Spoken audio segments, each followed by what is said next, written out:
Happy Wednesday. Welcome to the Financial Rebel Show. Y'all know every Wednesday we do Wealthy Wednesdays. This is our money Q&A section. Basically, you can ask all the questions that you want, as long as they're money related, right? We talk about personal finance, investment, stocks, taxes. If it's about money, pretty much we talk about it. Listen, the whole point of the Financial Rebel Show is to help make money simple, easy, and fun so more people can get the financial freedom and to help everybody increase their financial IQs all at the same time. So if you know anybody who's looking to have fun, learn money all at the same time, invite them on to the show. If you know one, if you know two, if you know 30, invite them on over. But we always like to have a good time. So go ahead and throw your questions in the comment section or in the little question mark box at the bottom of the screen if you are on IG, if you are on Facebook or Instagram, or even on the podcast. Just go ahead and throw your questions or comments in the comment section. So again, welcome everybody. How's everybody doing today? Make sure everybody comes in and checks in. Let me know that they're all well. And what are your questions today? I know I had a couple questions on in my text community. Hopefully you all are in the text community, but if you're not, all you have to do is text 215-974-0058.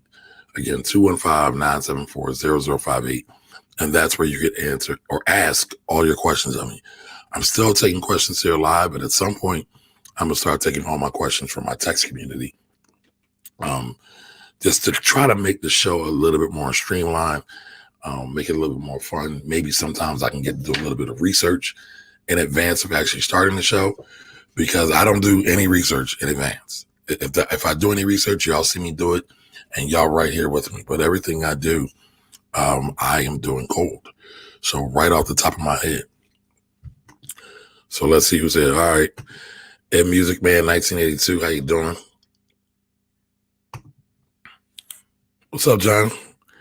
Doing great over here. 2020 is the best year ever. Well, congratulations for you.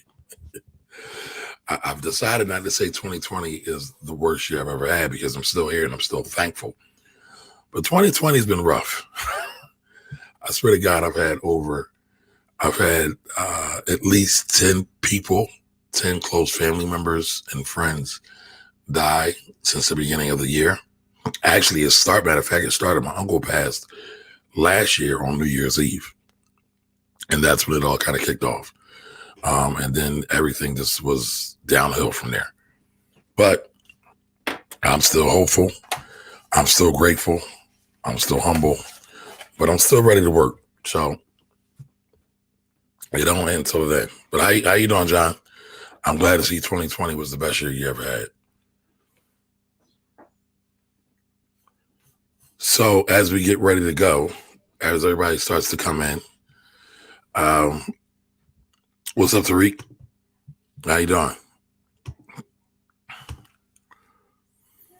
As we get ready to go, what questions does everybody have? Money questions, insurance, taxes, stocks, investments, real estate, any questions you might have. I'm pretty sure I can answer them, or get pretty close, or I can look it up. Either one. All right, so Dwight comes through. What's up, Dwight? How you doing, brother? All right, Dwight comes through and says, finance and business and communication, a barrier to entry. Master P and Baron Davis bid for Reebok. Yeah, I saw that I saw the video that you were referencing earlier about Master P and Baron Davis. So if nobody knows this, Master P and Baron Davis they're in talks with Adidas to buy Reebok. Right? Again, they're in talks with Adidas to buy Reebok. They're speculating that the Reebok price tag is about $2.8 billion. Adidas paid about $3.5 billion paid $3.5 billion for Reebok. I want to say it was maybe in 2005. I can't remember the exact date. But Master P doesn't feel that the Reebok value, that $2.8 billion value or price tag, is a worthy value. I mean, there's actually some great business lessons if you follow this. He doesn't feel that it's properly valued. They believe that they want too much.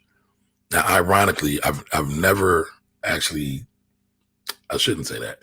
I've never actually given an evaluation on somebody's business. I wouldn't even do it. I kind of understand the rigmarole of it, but I don't feel that I'm qualified to do it. But I always find it interesting that business owners always thinks that their business is worth more than what the market is willing to pay most times. And so you really have to understand, business valuation, how you're going to calculate that valuation, what's your rationale behind that valuation to do that. Now, when I saw Master P and Baron Davis on CNBC earlier today, I was wondering what he based his valuation on. Again, he said about 500 million. He thought Reebok was worth 500 million. And I'm like, I feel that the goodwill, and goodwill is just the brand loyalty alone, is probably worth more than $500 million. And again, he could just be negotiating in public. But Dwight specifically said communications.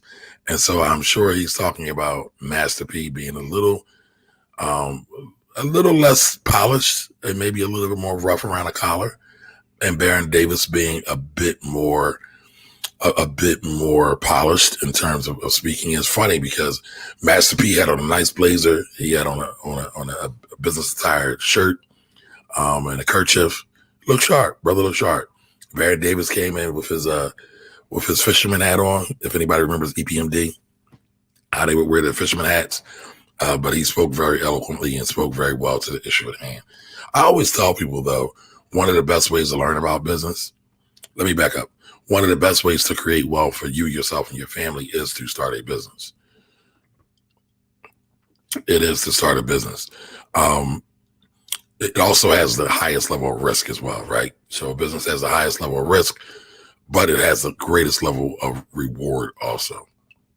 So I always tell people that it's great if you are able to study business on somebody else's dime. So now you get to take a look at Master P, Baron Davis begin to negotiate for Reebok and what it's worth. Now, when they were talking about it, Master P just said, Black folks drive the cool, we create culture, which we all know is true. But again, he didn't really talk about too much of what his strategy would be to revive the label. He did say he would get people like Allen Iverson more involved in the brand, which I think would be very smart. I don't think any sports brand can go wrong with getting Allen Iverson, aka Bubba Chuck, involved in their sports brand, unless it's some sports brand that's like way out in left field somewhere. All right, Winfred, I see your question. I will definitely come back to you real quick. Let me finish up with Dwight. By the way, again, if anybody has any questions, just go ahead and throw them in the chat. Or if you're on Instagram, just go ahead and throw them in the question box at the bottom of the IG screen. But again, Dwight's talking about the communication. I think communication is key. The better you're able to communicate, the better you're able to make money. I'm broadcasting from a secret rebel location today, right? But when I got here, what's really cool is, and y'all might not notice, but I'm a big fan of affirmations. And on the desk here, it says, I am loving. I am a millionaire. Conversations create cash.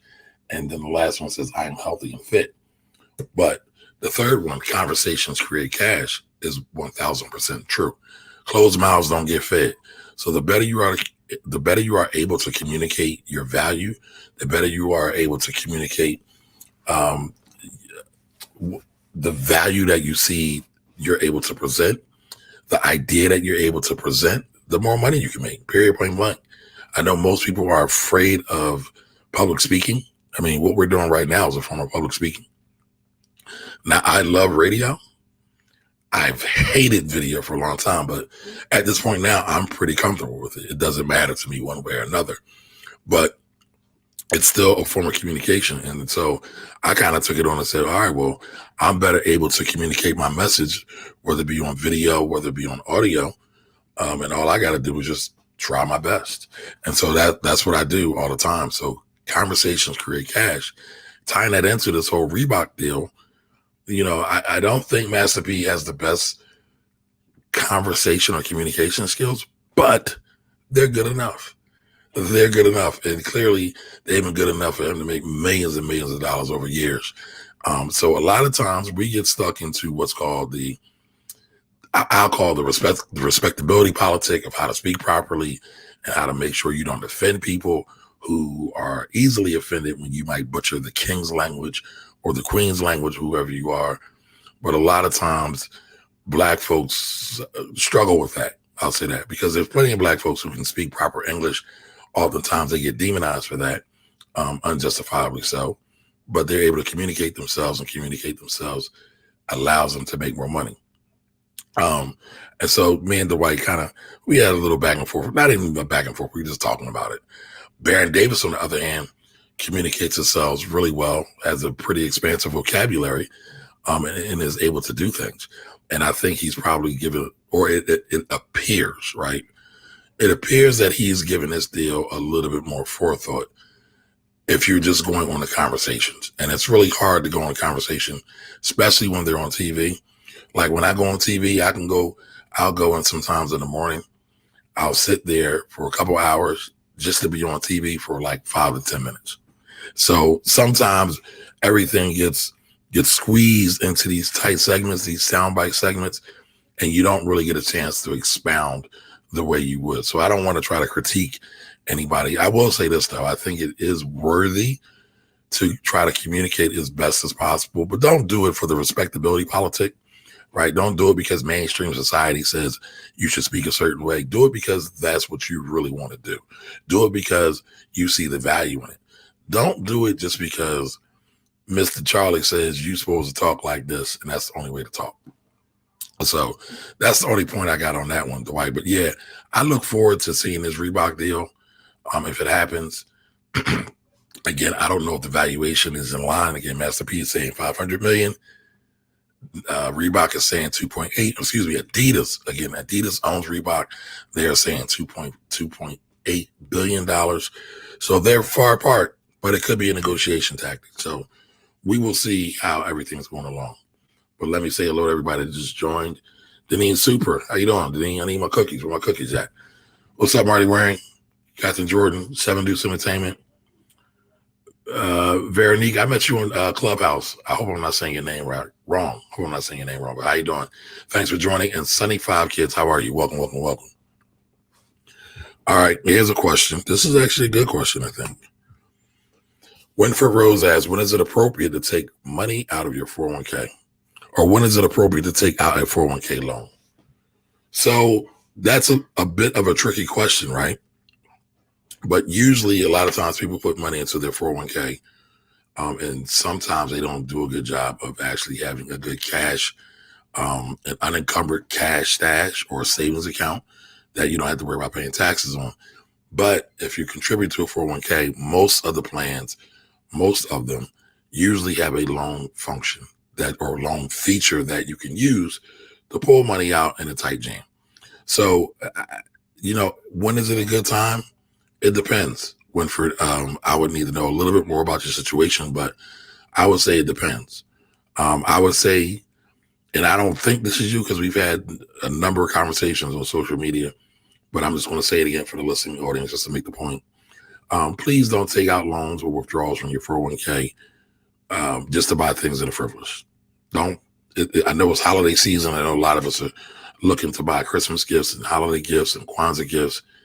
Listen, if you can't afford it out of your regular budget, you don't need it. And guess what? Your children won't love you any less for not getting them any toys. They won't.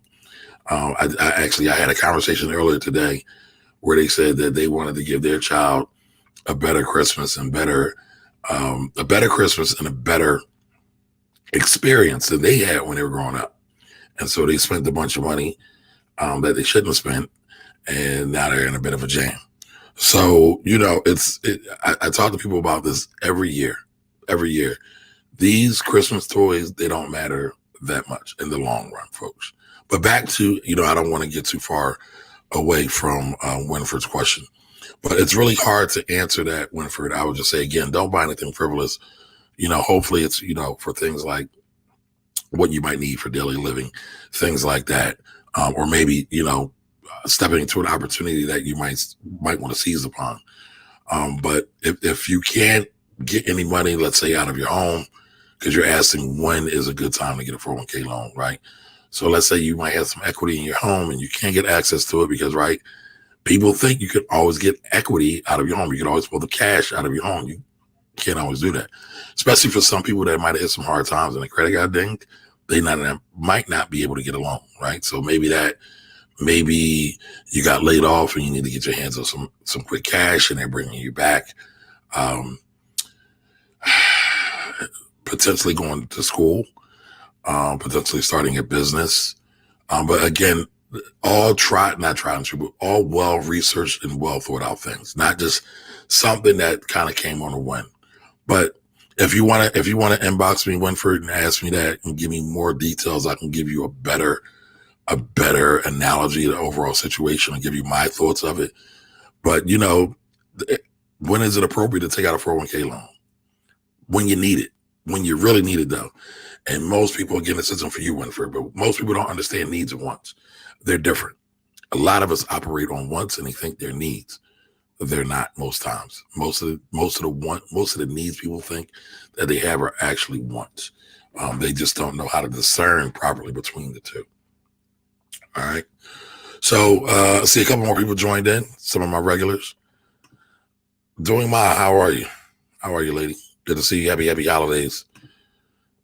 Don Johnson, how are you, sir? Welcome.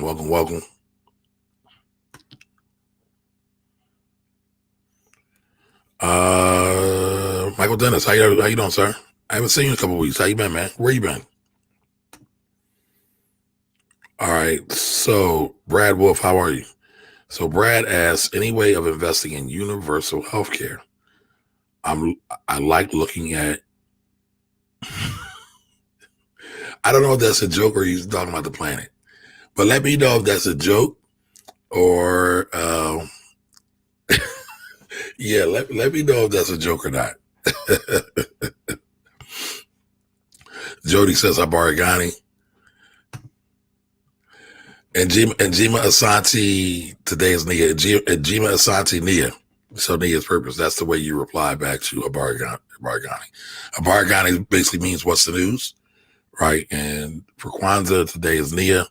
It's the 6th day of Kwanzaa. Nia is purpose, right? I would definitely tell you all you should be tapping into your purpose. If you don't know what your purpose is, begin the journey to seek your purpose. And don't expect it to be this grandiose, mystic thing that just pops out of the sky. It can be something like really simple, like baking cakes or taking care of children or going shopping. It could be something really simple that's right in front of you. But just check it out. I see somebody didn't like my shopping comment. Hey, Shauna, how you doing? All right. Romaine J, how are you? Welcome. Yes, it is purpose. By the way, anybody have any financial, money, tax, investment questions, comments, concerns, go ahead and throw them in the chat. We'll get to them as well. If you're on IG, throw them into the question mark box at the bottom. What's up, African? How you doing, Jody? All's well on this side. How are you? My man, Greg Davis. What's up, Greg? I need to get you on one of these. We need to talk about financial planning. So Greg is like the superstar financial planner in the Philadelphia area, yo. He's my OG. Oh, so Shawnee, you talking to me now? You don't want me to block that number? That's an inside joke me and Shorty got going on. All right, so Sunny5 Kid says, I finally was able to, I'm saying, bring up your credit. Okay, bring your credit score up to 700. I want to try to get a loan for my first home, but I also want to take a loan to start a business. What would be best?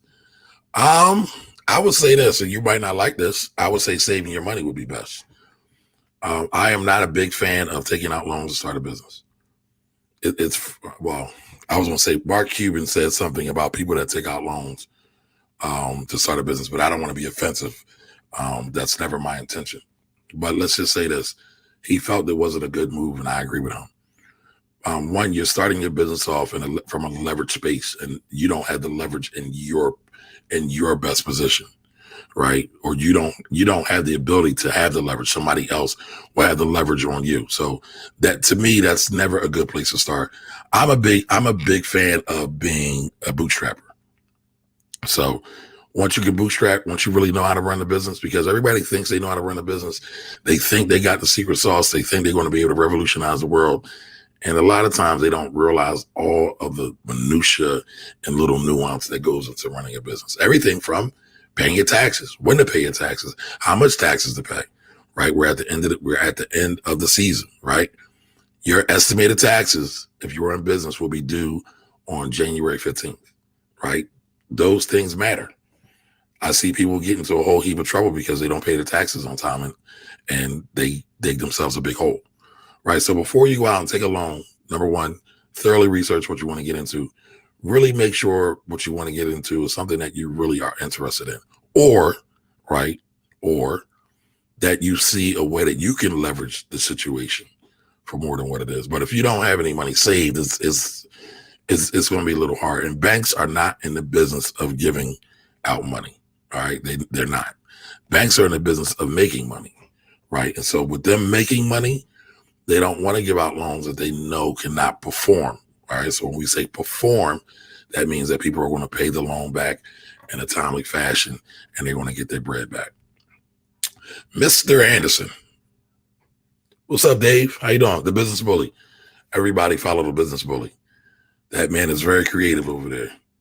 Oh, Sonny. What's up, Sonny? You've been on Clubhouse killing it. I've been seeing you. Vandy05, how you doing? Fab Starlet, how you doing? So what you been up to, Sonny? I ain't seen you in a while. Sonny is a superstar vegan chef out of the ATL down there doing her thing. So everybody check out Sonny as well. But all right, let's see what other questions or comments that we got. All right, Greg, I'll hit you up. Definitely. All right, so Jerry Caldwell says, should I invest in XRP even though Coinbase is being sued? I don't know. XRP, everybody, is a cryptocurrency. I don't know your whole personal situation, Jerry, so it's hard for me to even answer that. For the record, everybody knows I am not the super duper crypto aficionado. Why am I not the super duper crypto aficionado or fanboy? My show basically is for those that are beginners, especially beginners of investments, because I feel that the most important thing you can do in this game of wealth, in this pursuit of wealth, in this journey of wealth, is develop your mindset, right? You develop your mindset, develop an investment mindset. Once you develop an investment mindset, it becomes easier to develop a wealth mindset. Why? Because then you'll understand risk reward. You'll understand that the dollar that you spent today at the coffee shop could have been another dollar that you invested into your business or into a stock, right? And so then you understand that opportunity cost is real. So once you understand opportunity cost, you can really start analyzing business space, analyzing opportunities, and really making the best decisions for yourself. I just told y'all about a person I talked to earlier about who spends their money on Christmas. I can't tell y'all how every year I talk to somebody or several people who spend all their money on Christmas, something happens and they go down. Listen, them kids don't need no toys, y'all. I'm sorry to tell y'all. If you are in a jacked up position, right? And again, this is no shade. This is no judgment. I'm just giving it to you raw. And I've been in these same places. If you got to make the choice between having savings or buying toys for Christmas, I would say buy savings. Listen, you could always buy your child a $25 toy or trinket, right? And keep it funky and keep it pushing. But again, I see people do it all the time. You have to realize that if you are really trying to get into to build wealth, you are going to have to make sacrifices. A lot of times, and I'm going to see this, we'll talk about this, right? A lot of times, a lot of us that complain, we have an entitled mindset. I'm not going to sit here and say that the system isn't wrong or the system isn't rigged against us. It is. But guess what? I use this analogy a lot. If you are at war and the only means of defending yourself is your gun, in order to fire your gun, you need bullets. And let's say in this analogy, our bullets are our dollars. We waste our dollars on frivolous things and not shooting them at the actual target, and the target is wealth. We are wasting opportunity. And so your baby girl, your baby boy who may want that new toy, that new video game, that what's out now? The PlayStation 5 that everybody's going crazy over. If they want that and you give it to them, you just robbed yourself of, let's say, $500 an opportunity. I can take $500 right now and I can make some food. Matter of fact, Sunny's on right now. Sunny sells dinners. She does all kinds of events. I bet she could take $500 and turn that $500 into $2,500. Right. So that's why I say that you need an investor mindset, because once you understand how you can flip it and double it, that's from a song, if anybody doesn't know that. But once you understand how you can flip it and double it, you're like, man, I don't want to waste my money on dumb sneakers. I don't want to waste my money on BS stuff. I don't want to waste my money on these luxury designer clothes, which, by the way, they never hire people from my community, which, by the way, that we shout out, which, by the way, robs us of any wealth, but we do it voluntarily. So when we start becoming producers, builders, investors, when we have that mindset, that's when things will change. Right. I'll be honest. I don't even want to talk about the government. I don't even want to talk about the system anymore as it relates to the man keeping us down and keeping us poor until we're doing everything possible in our power to leverage what we have. Right. Take what we have, start with what we have, and then move forward. That's just how I feel about it. What's up, Ty? How you doing, sir? Good to see you here. Thanks for joining us. All right. I saw a couple other.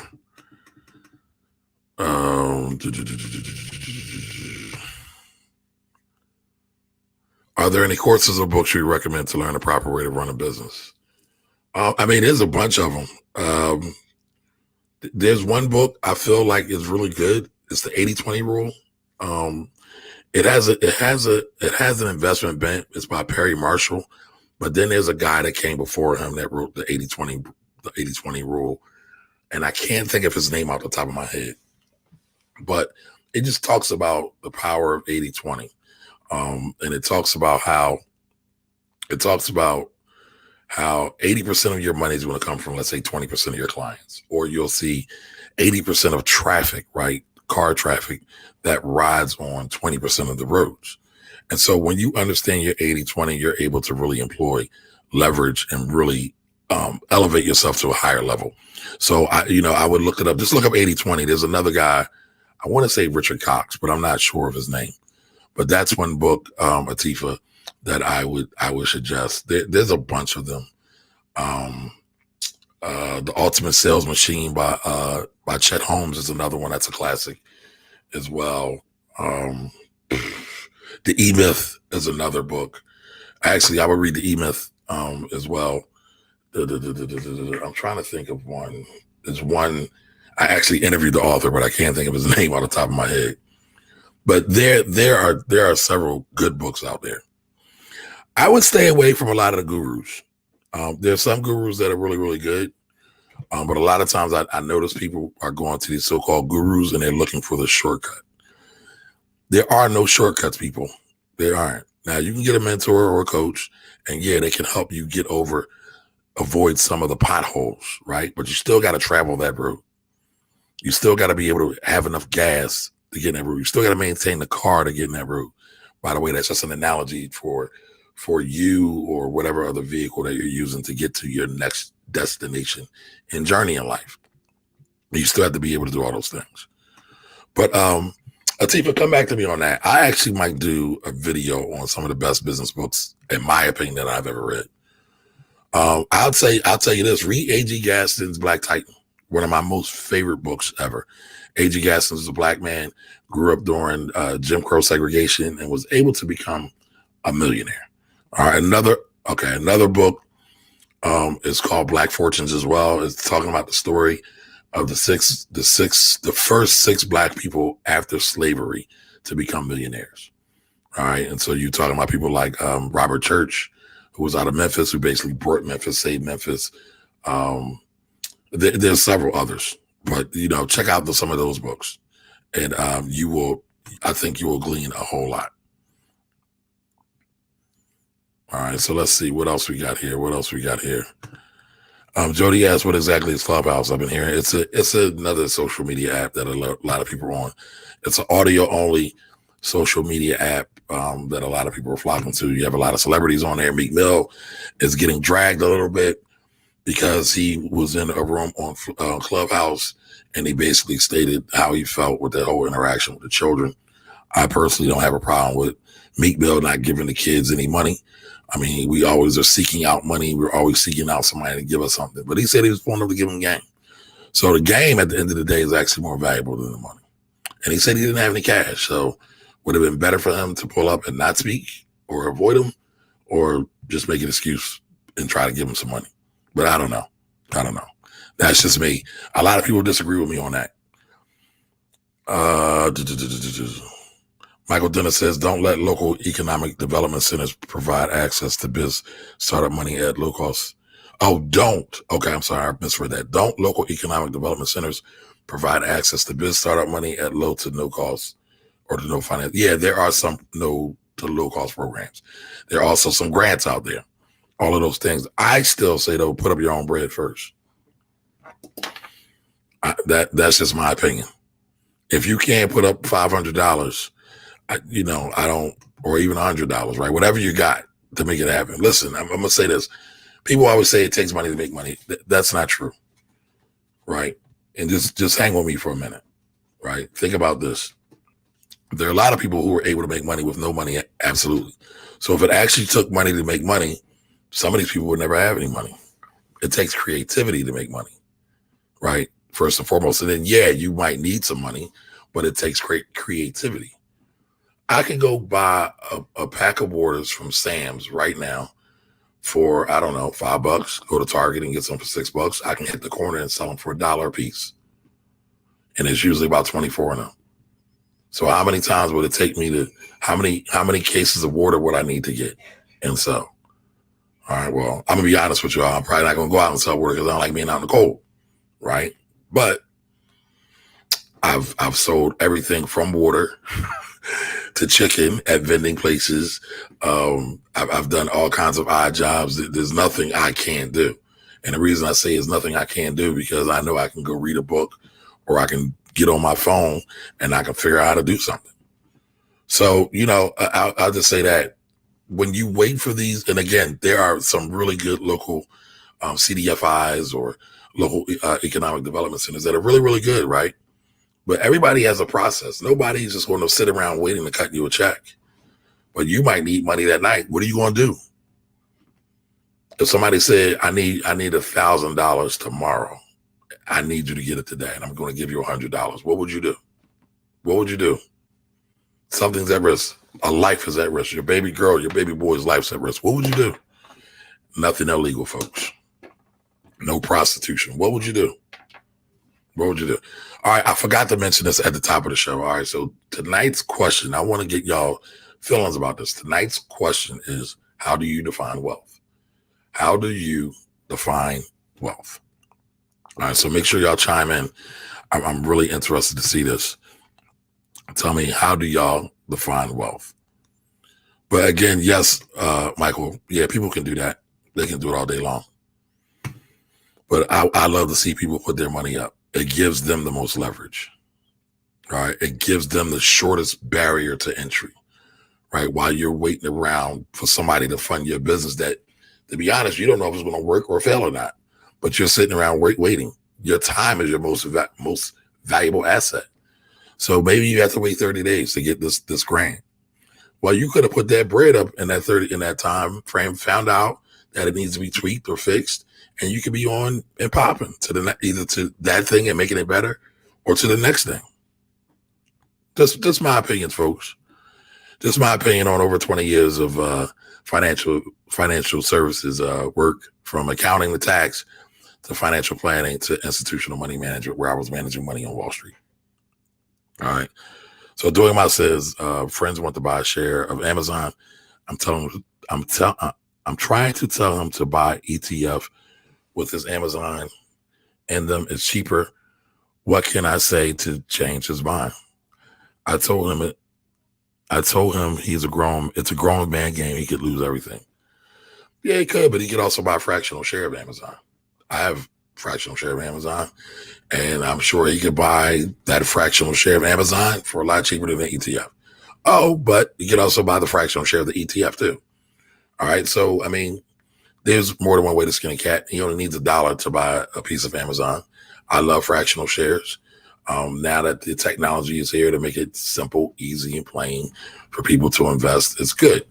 What I'm not here for, though, is people just running and jumping behind every latest hot stock market trend or what the next social media guru says is hot because they're trying to get rich. A lot of people are really just trying to get lottery tickets, folks.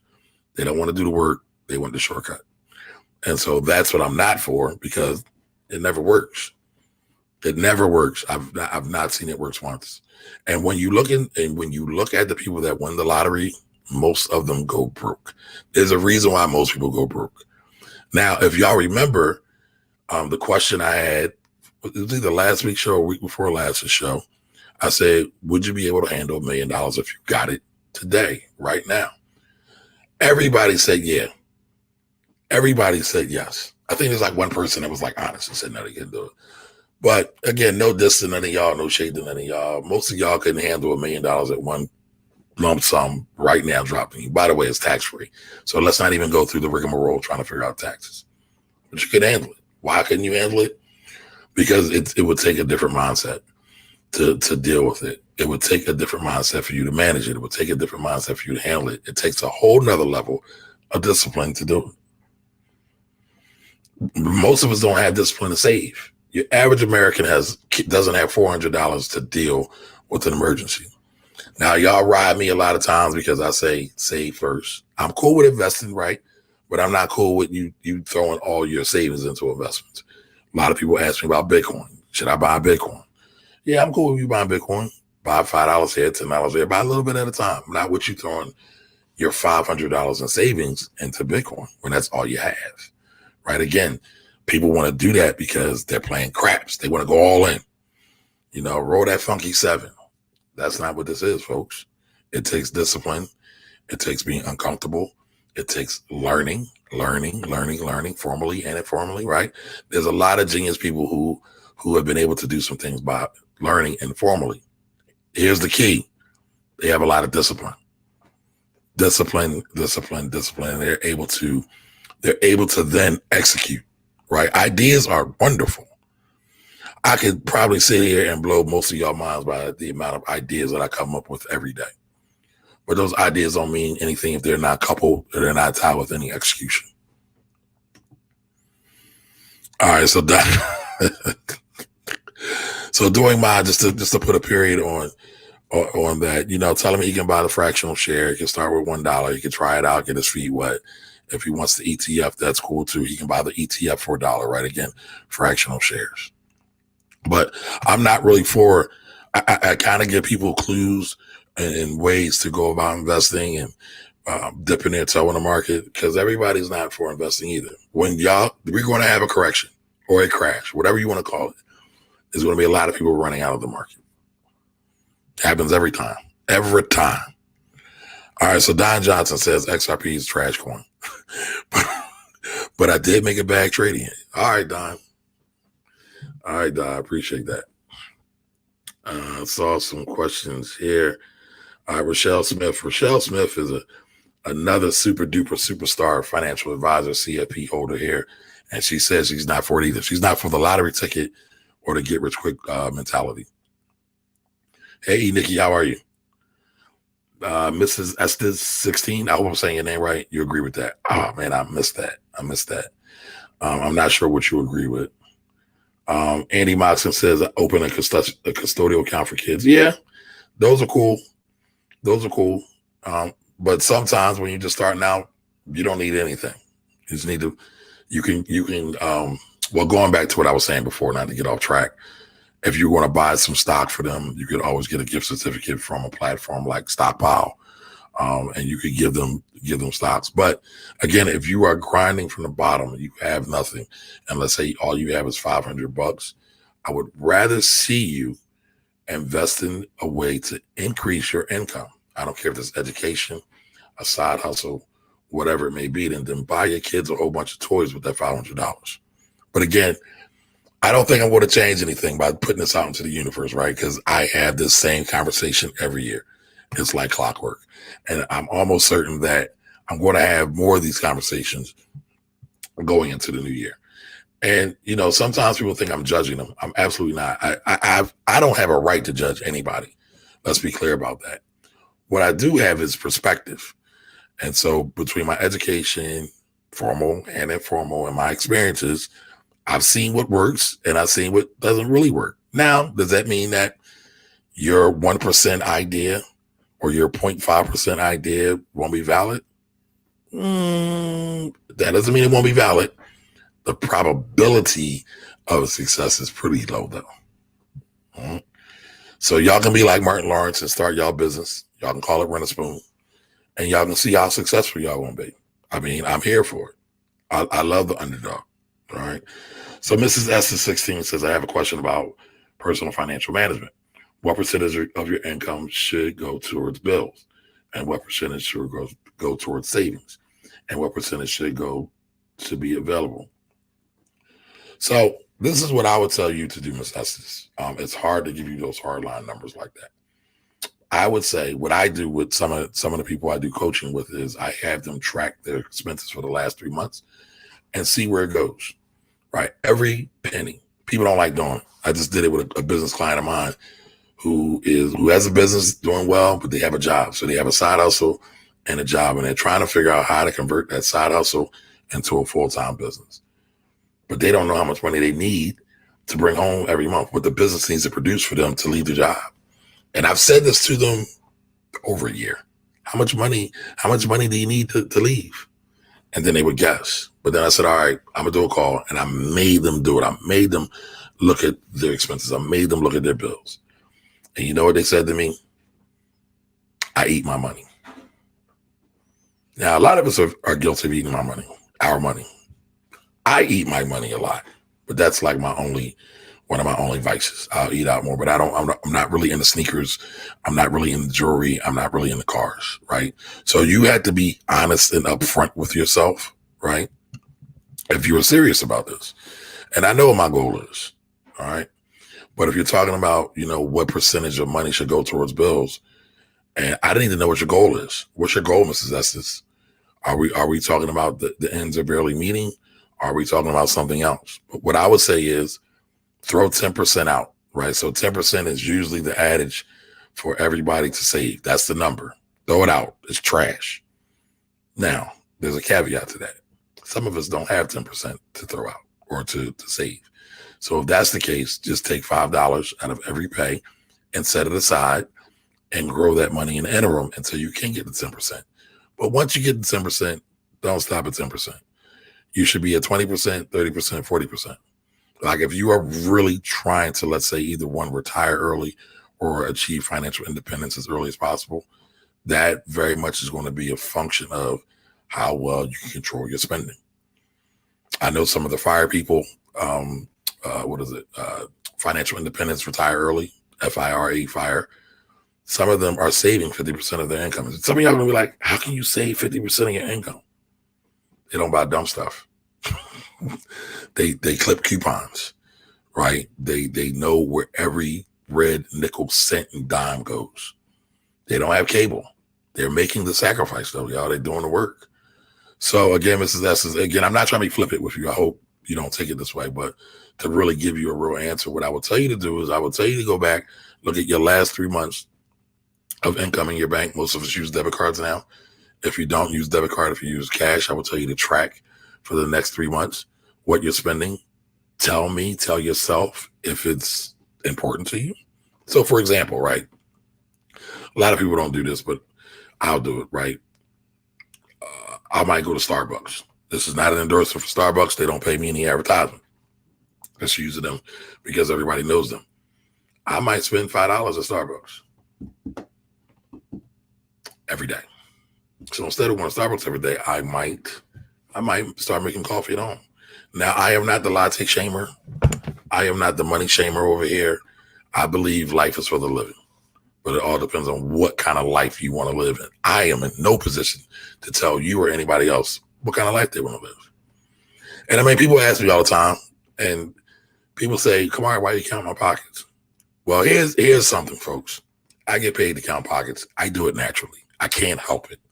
But I try not to do it in a judgmental fashion, right? I am human. So when people tell me, oh, I want to be a millionaire, I make $50,000 a year. I spend $55,000 a year, right? Did y'all get that? I make $50,000 a year, but I spend $55,000 a year on my expenses. I'm probably going to tell you you'll never become a millionaire. Why? Because you're always in the negative. You'll never have a chance to use your money as a tool to build wealth for yourself. You're making everybody else rich. So again, going back to, again, I could go off on tangents real easily. But to go back to your question again, Mrs. Estes, track everything. I would say I would strive for a savings goal of no less than 20%. But again, I am assuming, right? I am ignorant about your goals, your wishes, your desires, what you want to do in life, right? But I would say 20%. I would try to keep getting the thing up as high as possible. I would strive. Now, this might scare some of y'all. I talked about it in another video. People make fun of me about this. I would also strive to have a year's worth of income, not expenses, a year's worth of income and savings. Now, some of y'all who make $50,000 a year, like, hey, moly, that's a lot of money. Well, you don't do it all in one fatal swoop, right? You do it $1,000 at a time, right? So you get $1,000, you start with your first 1,000, and then work on your next 1,000, and then just develop a habit. So I'm not expecting you to have $50,000 or a year's worth of income in the bank. Why? What is my rationale for that? So the industry standard is 3 to 6 months of expenses. And so I've been waiting to talk trash about this because I like to talk trash, y'all, and it's all in fun, right? But people always say, well, how am I going to get a year of expenses? So the rationale behind that, again, is it usually takes your average person a year or 9 months. It takes them 9 months to a year to find a new job, right? So you need a year's worth of money. And I have not met anybody who just likes to live bare bones for their expenses. They usually don't want to change their lifestyle. Now, some people may disagree with me, and I'm cool with that. The overall point here, though, is to become super savers. Becoming a super saver can do more for you than finding the best hot stock in the next month or year. We have to save more. And then, yes, after we save, yes, we should be investing. I'm not the guy to tell you to pay off all your debt before you start investing. Again, opportunity cost. But you have to be practical with it as well. I'm not telling you to go spend all your money on the next IPO that comes out because you'll be rich. However, I might say take $25 and start buying stock regularly, which is called dollar cost averaging. But make paying off your debt a priority. Make your savings a priority. Because I don't even like calling it an emergency fund. I call it an opportunity fund. Because I always say that the more money you have in your opportunity fund will keep you afloat on rainy days so you can find your next opportunity, right? Or it can save you behind when the roof falls in and you really need some cash. So, or if you do find that great deal, which does happen, you'll have the cash to be able to buy it unencumbered and be able to rock out. Cash is king, always will be king. People that say credit is king are very much misinformed, and they do not come from a financial educational background. I'll just say that because in finance, I majored in finance, Temple University. I could have went anywhere else, but I decided to go to Temple. The first law of finance is cash is king. And then when we start getting the time value of money and all that, it goes a lot. It goes a long way. It goes a long way. But Ms. Estes, I hope I answered your question or at least gave you more clarity. If you want, feel free to DM me and we could have a deeper conversation about it. Mrs. Waddy, I won't say your name right. Welcome. Kay Landers, how you doing? Welcome.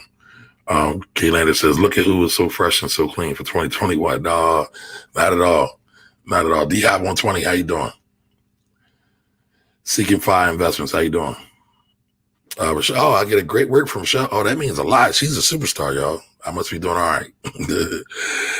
All right, so let's see. Fab Sarletta, my goal is to become a first-time homeowner, and budgeting is very challenging for me. Any advice? What's important to you? If you really want your first home, make that the priority above anything else. Make that the thing. Now, obviously, I'm not talking about going to extremes because I find that sometimes I say things here online that y'all will take literal. So if I say y'all should go lose weight, only eat 500 calories a day. Y'all do that. No, that's not what I'm saying. All right. So if it's a priority for you, Fab Starlet, go through your budget, see where your money's going. I don't care. Now, I don't do a whole lot of budgets because I feel that most people can do them themselves. But on occasion, when I do help people with budgets, I always find extra money. I always find money where somebody's blowing it and being irresponsible, or I won't even say irresponsible. They're out of alignment with what their goal is, right? So I can't tell you how many times sisters will go get their hair done several times a month. So I'll say, instead of getting your hair done twice a month, maybe you get it done once a month. Don't kill me. Don't kill me. I'm just saying.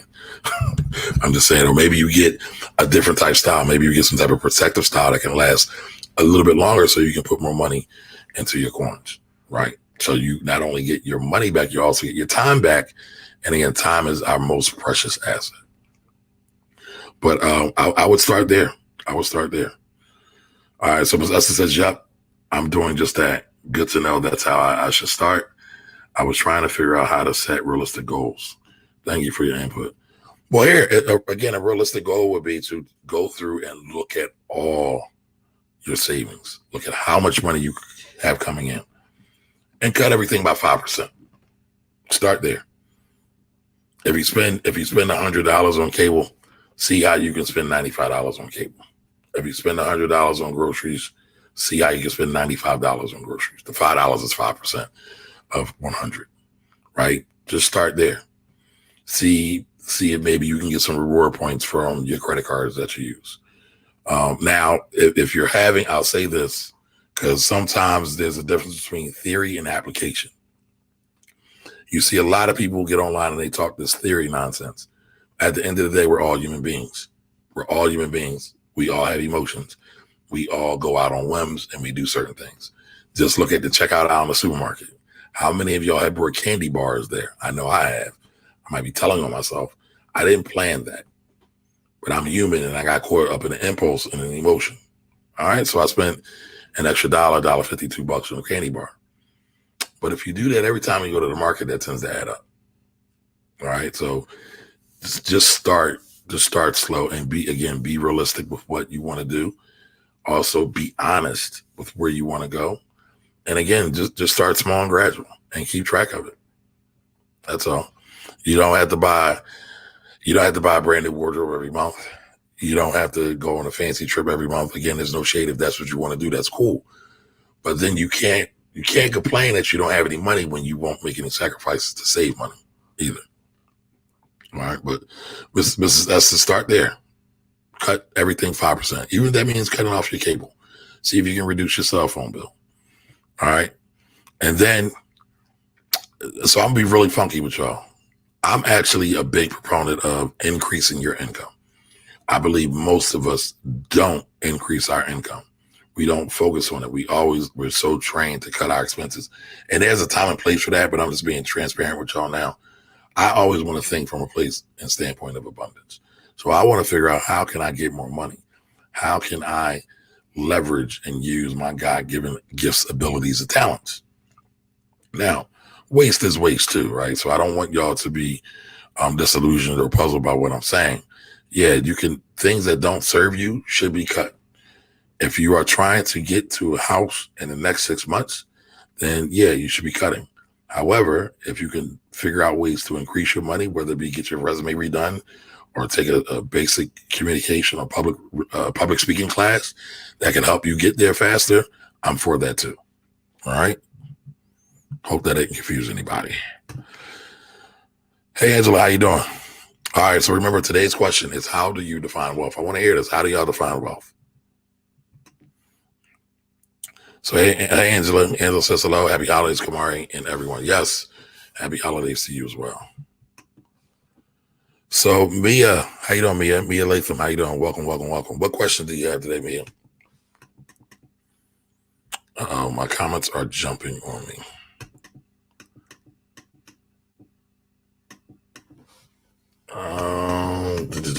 Let me go back.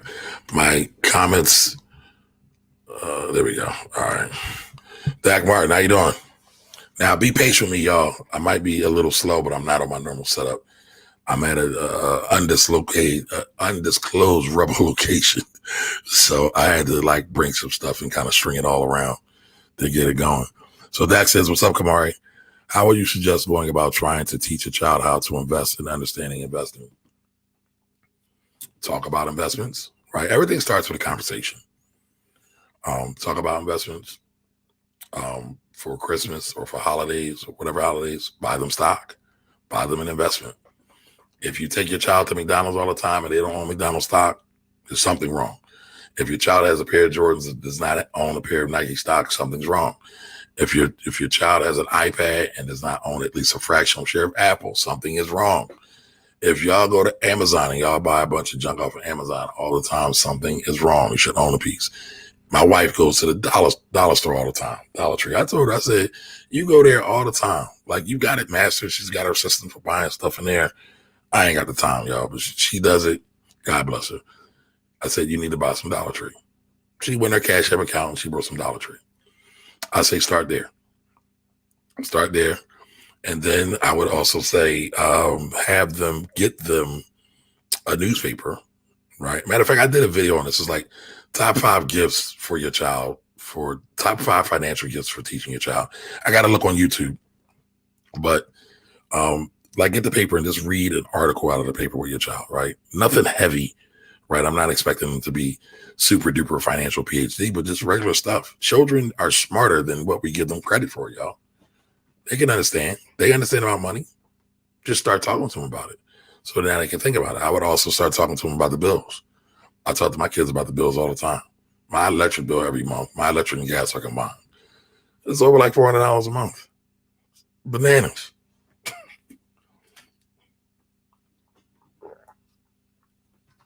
Bananas. Jai Fromick, how you doing? Kel G's, how you doing? Gia, the guys and investors in the building. How y'all doing? Welcome, welcome, welcome. Happy Wednesday. But yeah, so I would just start talking to them about money and investing. All of the above. There is I don't have my books with me, but there's a couple of books that I recommend. And I can't think of it. I talk about it a lot on the show, but I can't think of it off the top of my head. I'm going to do a top investor book video and a top financial planning or personal finance books off the top of my head too. Not off the top of my head, but video as well. I'm gonna drop those probably in the first or second week of the new year. So Dak, just keep me posted on that. But Dak, if you have something more specific, let me know. Let me know. Let's see here. Any other questions we got on here?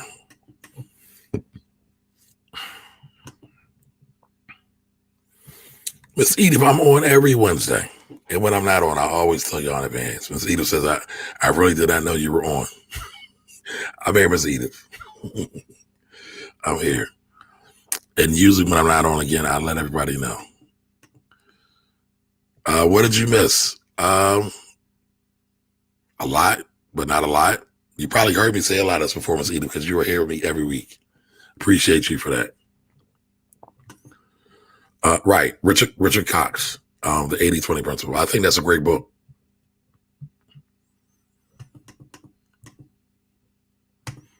All right. Yep. Good evening to you as well. Christopher Allen, happy holidays to you. Thank you for joining us. Welcome, welcome, welcome. Don Johnson says Black Titan is one of my all-time favorite books. Yes. I was really moved by that book when I read that book. A.G. Gasson is definitely one of my all-time favorite Black business people or Black business icons. Let me give him the proper respect that he's due. All right. Miss Edith says, man brought a tractor trailer and converted it into a 2-lane bowling alley. Hustle mode. Get that money. Yes. Yeah. Be creative. Diversity and stewardship. Why did you say that, Jody? Did I say that? I might have missed it. Oh, is that how you define wealth? Okay, yes. So tonight's question is, how do you define wealth? So Jody said diversity and stewardship. Okay. Don Johnson said wealth is measured by time. I define wealth by how long I can go without having to actively work and still maintain my lifestyle.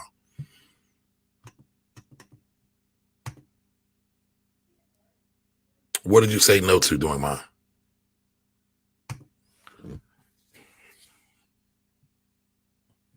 All right. So Winfred say, okay. So Winfred, you're going back to the old question. I want to hear your question. I want to hear your answer to how do you define wealth again? How do you define wealth? But I do want to read Winfred's response to what would you do with $1,000,000? So he said, I put $1,000,000 in trust and live off of interest.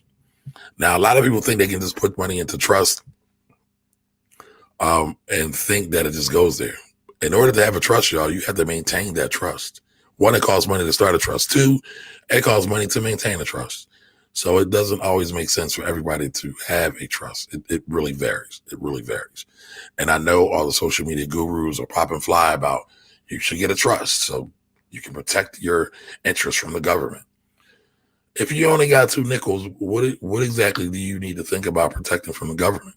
And again, I'm not saying that with no shade, but a lot of times these gurus are telling you to do things that are not in your best interest. I had a client and a friend. He's a client friend client. And he asked me about a trust and he asked me about an LLC. So he went to LLC for one of his properties. Now, I know about his business dealings intimately. And so I said to him, before you think about getting a trust or an LLC, you need to pay off the back taxes on your property, right? So we want to do all the fancy stuff, y'all. That's cool. That's great. But in order to do the fancy stuff, you got to do the basics first. The basics matter. Financial basics matter, y'all, right? So I was telling him, pay his taxes off, get the property up and running, get it a positive cash flow on.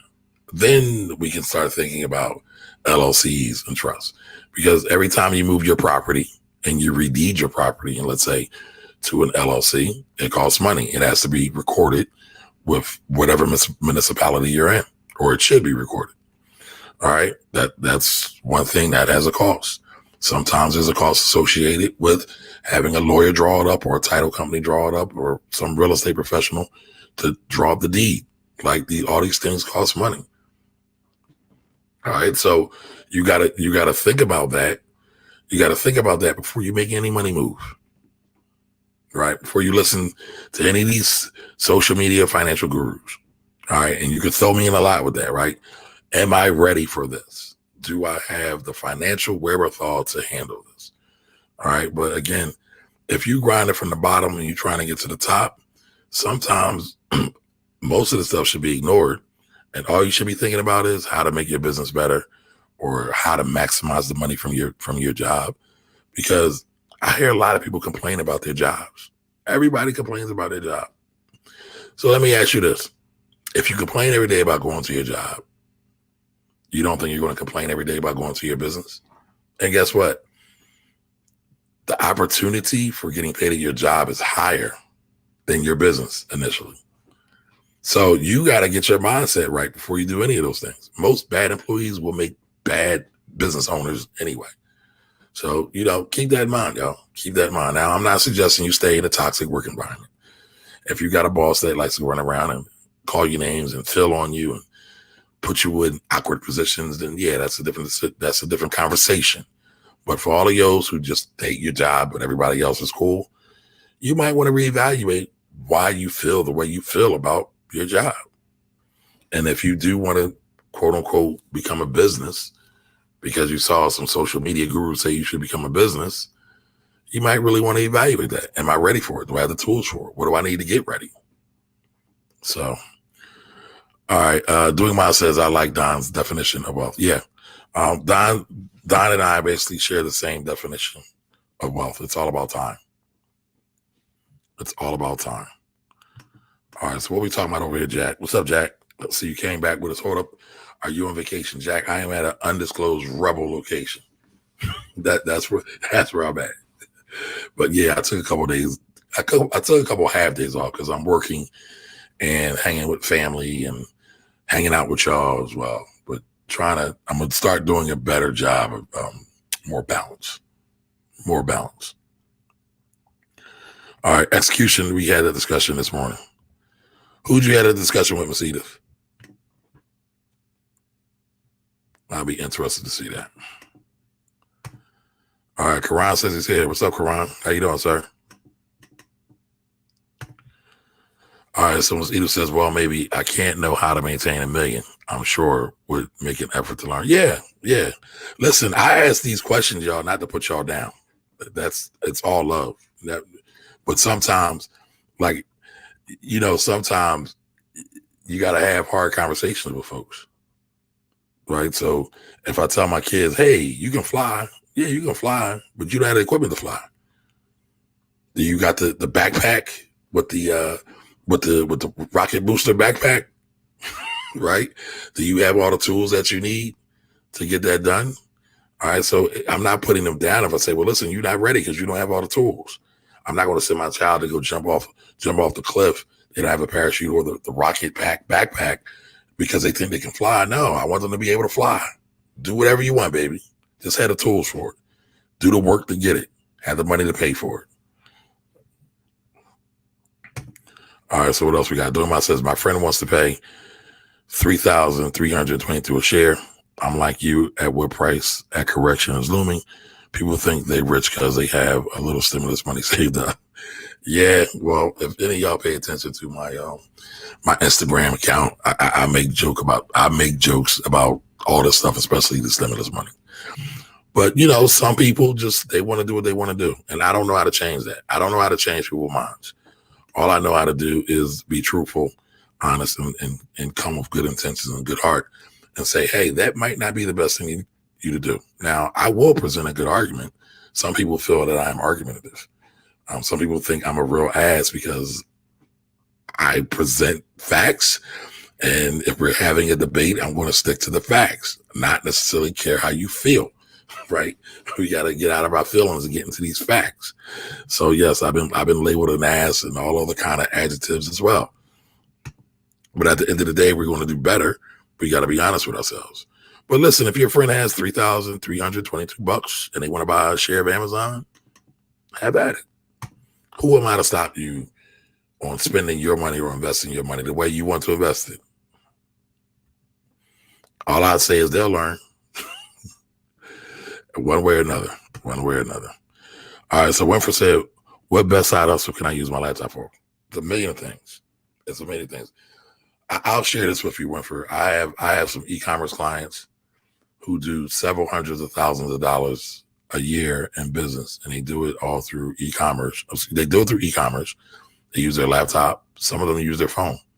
You'd be surprised what you can do with a laptop. Doesn't take that much. You can do anything between so I'll give you a quick story. One of the reasons why I love the stock market so much is because it's like the ultimate place of freedom, right? Stock market doesn't care if you have what color you are, what race you are, what creed you are, where you were born, who you're dating. It doesn't care about any of that. It's like the great equalizer. But guess what? Internet's just like that. It doesn't care who you are, where you are. All it cares about is, do you have the money to buy this product? And then do you have the skill to, one, mark that product up? So basically, can you buy something for $1 and sell it for $5? Now, there should be value implied in that, right?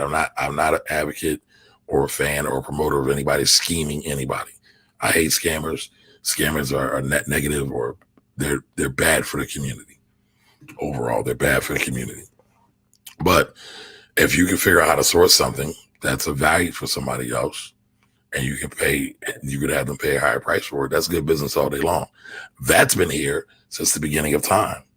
Ladies and gentlemen, that's called capitalism. And capitalism has been here since the beginning of time. So there's nothing wrong with it. You just got to tap in. But again, you can do a lot of things. You can get into affiliate marketing. You need no money. Again, there's a lot of things with Winfrey that you can do. All right, so Michael Dennis says, what is the best way for a business owner to handle accounting for a business that has seen a significant increase in revenues? Individual accountant or larger accounting firm? That really depends. It depends on the capacity of their current accountant. I hope they currently have an accountant, but most likely than not, they at minimum need a bookkeeper, and that can be an individual person. So they have a bookkeeper, someone that's keeping track of the expenses, right? The money the company spends, and also the revenue or the income. That's the money that the business makes. They should be able to get on top of things. That's if you're doing 6 or 7 figures in business, you should absolutely have a bookkeeper. Now, if you are pretty good at it and you have the time to do it, you can do it yourselves. You can use a program like QuickBooks Online. Most of my clients, I have them on QuickBooks Online. That would be the best thing. That's a good question, though, Michael. Very good question. But I do stress that they should also understand the basics of accounting as well.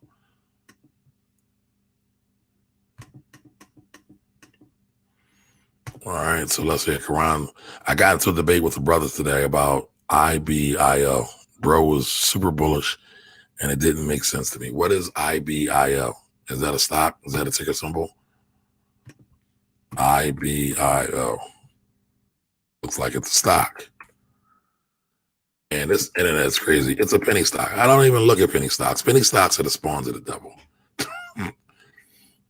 I don't touch them. Y'all want a real good reason why I don't like penny stocks? Do me a favor. Just Google 50-cent penny stocks. Google 50-cent penny stocks. And you'll see why I don't like it. All right. So I need y'all to answer this question for me. How do y'all define wealth? How do you define wealth? I saw a couple of people chime in on that. Don did. I saw a few others. But what are your thoughts about wealth? How do you define it? Now, Karan, what was this debate about? What's the debate? Hopefully you told them penny stocks are the devil. They're the spawns of the devil. They're liars, and there's no truth in them. So Christopher Allen says, yes, we did eat a great discussion. Oh, okay. Y'all having a personal thing in my chat. Oh, snap, you changed rooms. Yeah, I changed locations. All in on the fire movement and save 60% right now. Oh, all right, Don. I gotta ask. You can say no. How in the funk do you save 60% of your income? People are gonna be like, that's impossible. How do you do that? It's no way. He must be super rich. He must make $1 million. All right, Winfrey's asked, best advice to grow IRA, count and manage it. Best advice to increase your IRA is to consistently invest into your IRA. All right, consistently invest and save in your IRA. That's the best advice for it. And then to manage it, you can start off with buying some basic ETFs. Again, nothing I talk about on the show is an investment recommendation. All right, before you buy any investments or sell any investments, make sure you talk to an investment advisor and a tax advisor before you make any of those moves. Remember, past performance is not an indicator of future results, basically meaning that how a stock or investment behaved in the past does not indicate how it's going to continue to operate in the future. I know a whole bunch of people that will buy ETFs and mutual funds because they're at their all-time high now. Guess what, folks? That doesn't mean it's going to continue to be that way. Actually, if they're at an all-time high, they might see some resistance and push back and lose some money in the short term. Sometimes. All right, let's see. Do we have any questions over here? Okay, Jack says, looks like you're going to meet my uncle soon. Okay, cool. Bray Brins, hope I'm saying your name right. I might be saying your name right. Kiana Beasley. Hopefully I'm saying your name right. I apologize if I'm saying it wrong. Devetta Anderson, how are you? Devetta. New York Real Estate Maven, how are you? Welcome. Happy Wednesday. Rose Quartz Ratchet. Oh, that's a funny name. Rose Quartz Ratchet. How are you? Welcome. E Blanket, how are you? All right, so I answered that question. What else we got?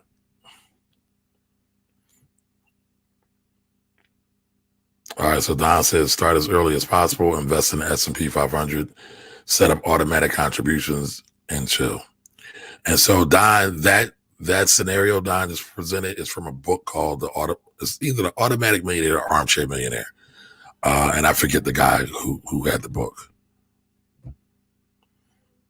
What's up, Robert Lewis? What's up, man? How you doing? Happy holidays to you.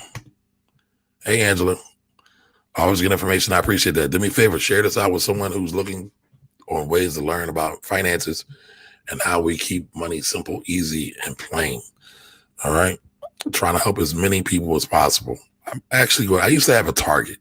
So I think I need to figure out how many rebels I need to, my target for rebels. I need to kick. I think I want to say 100,000.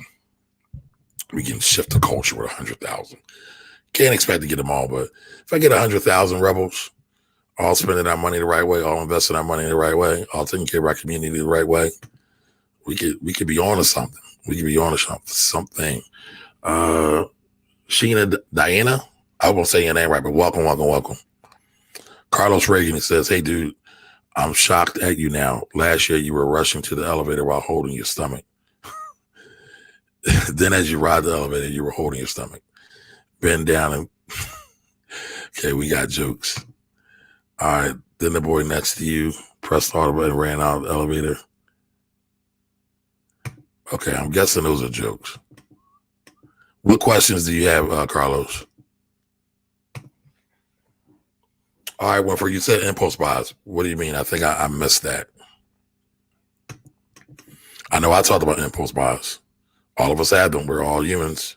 But the name of the game, if we want to start controlling our destiny and controlling our future, we have to control our money. There's no way around it. All right, so Ms. Edith says, "I bake sweets, cook my food, and my people give me my Conquito on a barter system." Okay. Now, all right, Conquito's drinks.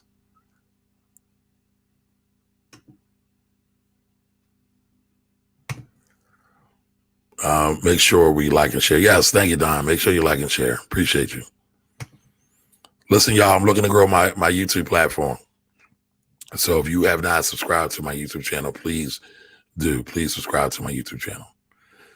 All right, Don says, "Everyone head over to YouTube and like the video." Thank you, Don. He's right, though. The more likes I get, the more watch time I get on YouTube, the higher the algorithm will perform for me, supposedly. Because then that tells the algorithm that people actually like my stuff. Yes, the Black Cave. Yeah, the Black Rebel Cave. All right, so whenever it says wealth is tangible assets that have value that can be passed down for generations. Yes, that is true, but wealth also is intangible as well.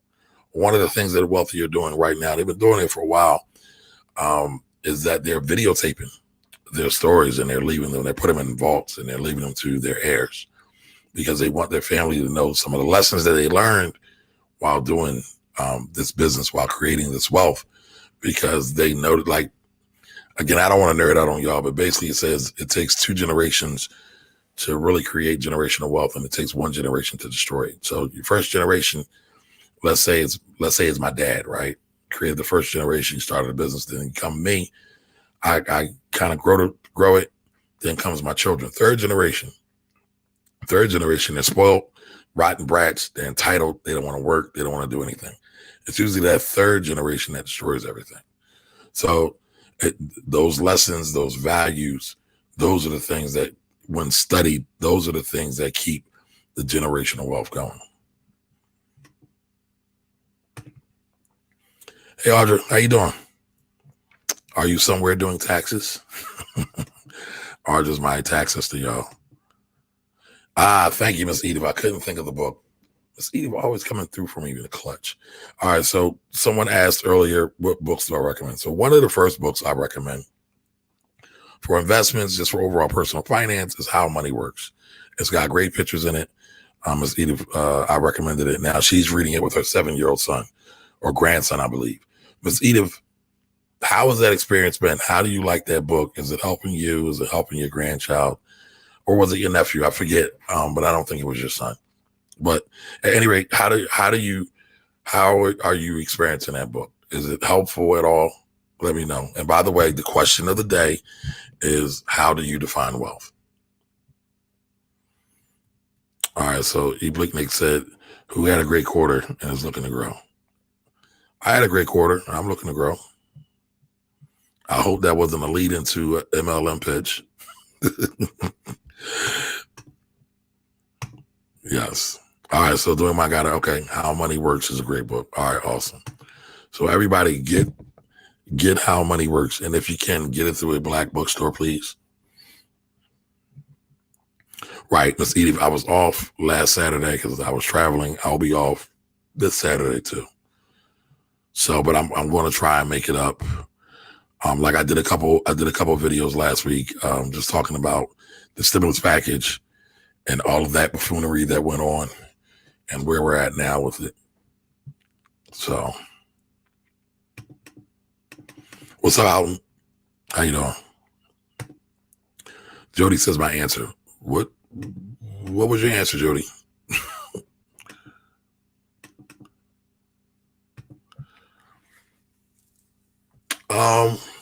Dak Martin says, what should you prioritize? Getting rid of debt, investing, or try to tackle them simultaneously? I believe you can walk and chew bubble gum at the same time. But again, everybody's situation is different as well, right? So, let's say you're trying to get a house and you need savings because they're going to want to see some money in the bank. Robert Lewis could probably talk to that part about it better.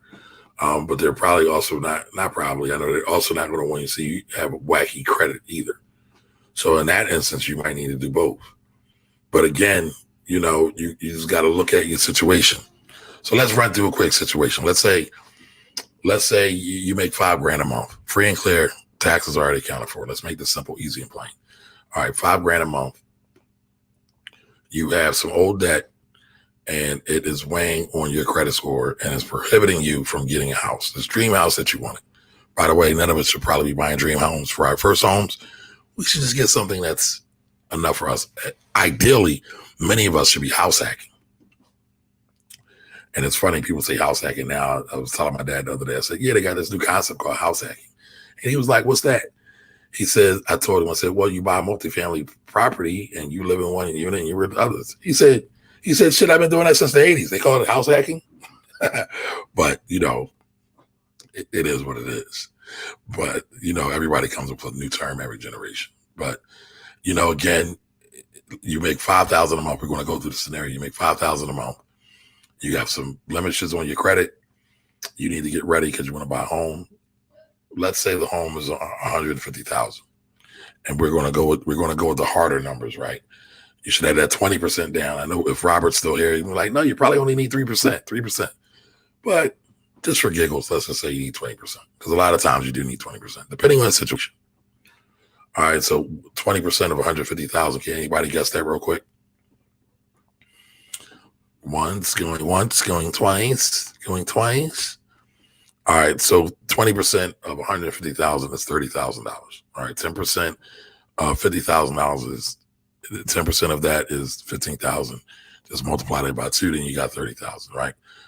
All right, so you should have about $30,000 away. How long does it take you to make $30,000? You make $5,000 a month, free and clear. All your bills are paid. Everything's good. So it's going to take you about 6 months to put that aside. When do you plan on moving? Well, we don't know. So, all right, we got 6 months, put this money in to have the down payment.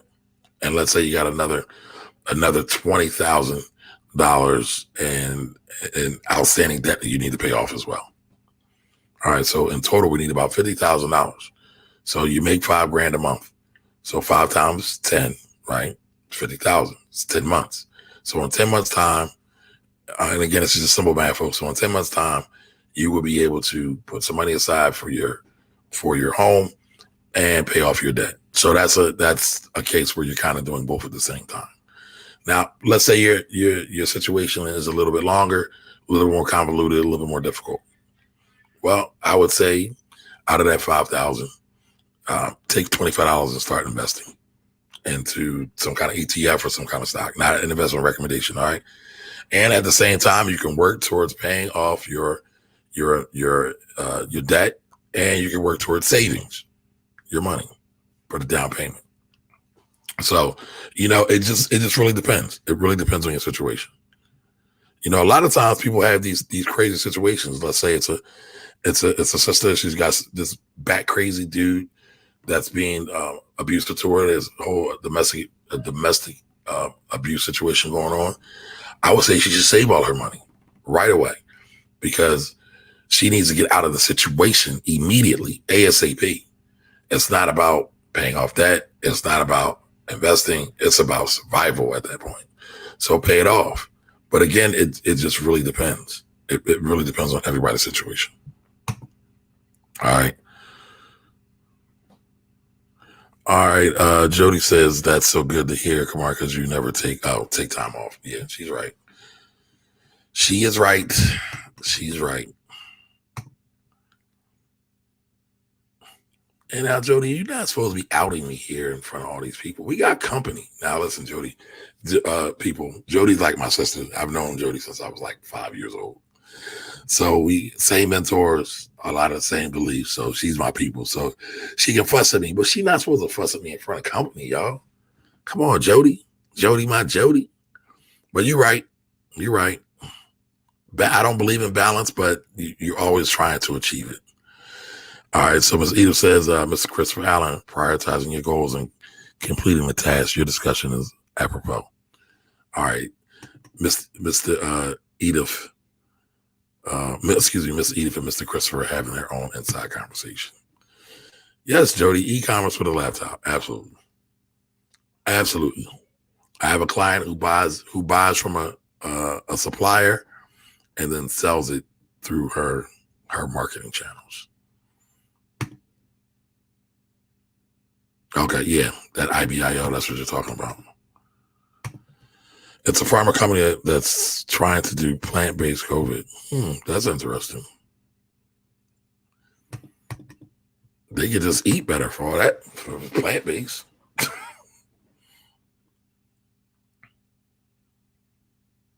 Oh, so you be hanging out with pump and dump people. All right, Karan. I see how you moving, bro. Yeah, maybe he's got some good information on it. It's possible.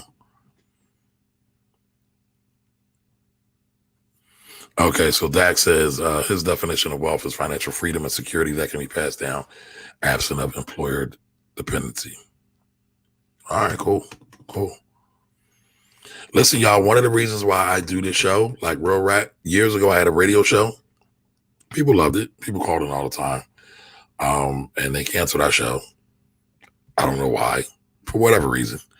And it really frustrated me that there weren't more people that look like you and I out here talking about money, because we all have money issues in our community. We could all stand to up level our financial IQs, but it's not something we see. We're constantly focusing on spending money. We're not always focused on making money, though. So, we need a shift. All right. So Dax says, how do I buy index funds? I did a Google search and it says something about going through my bank. I'm confused.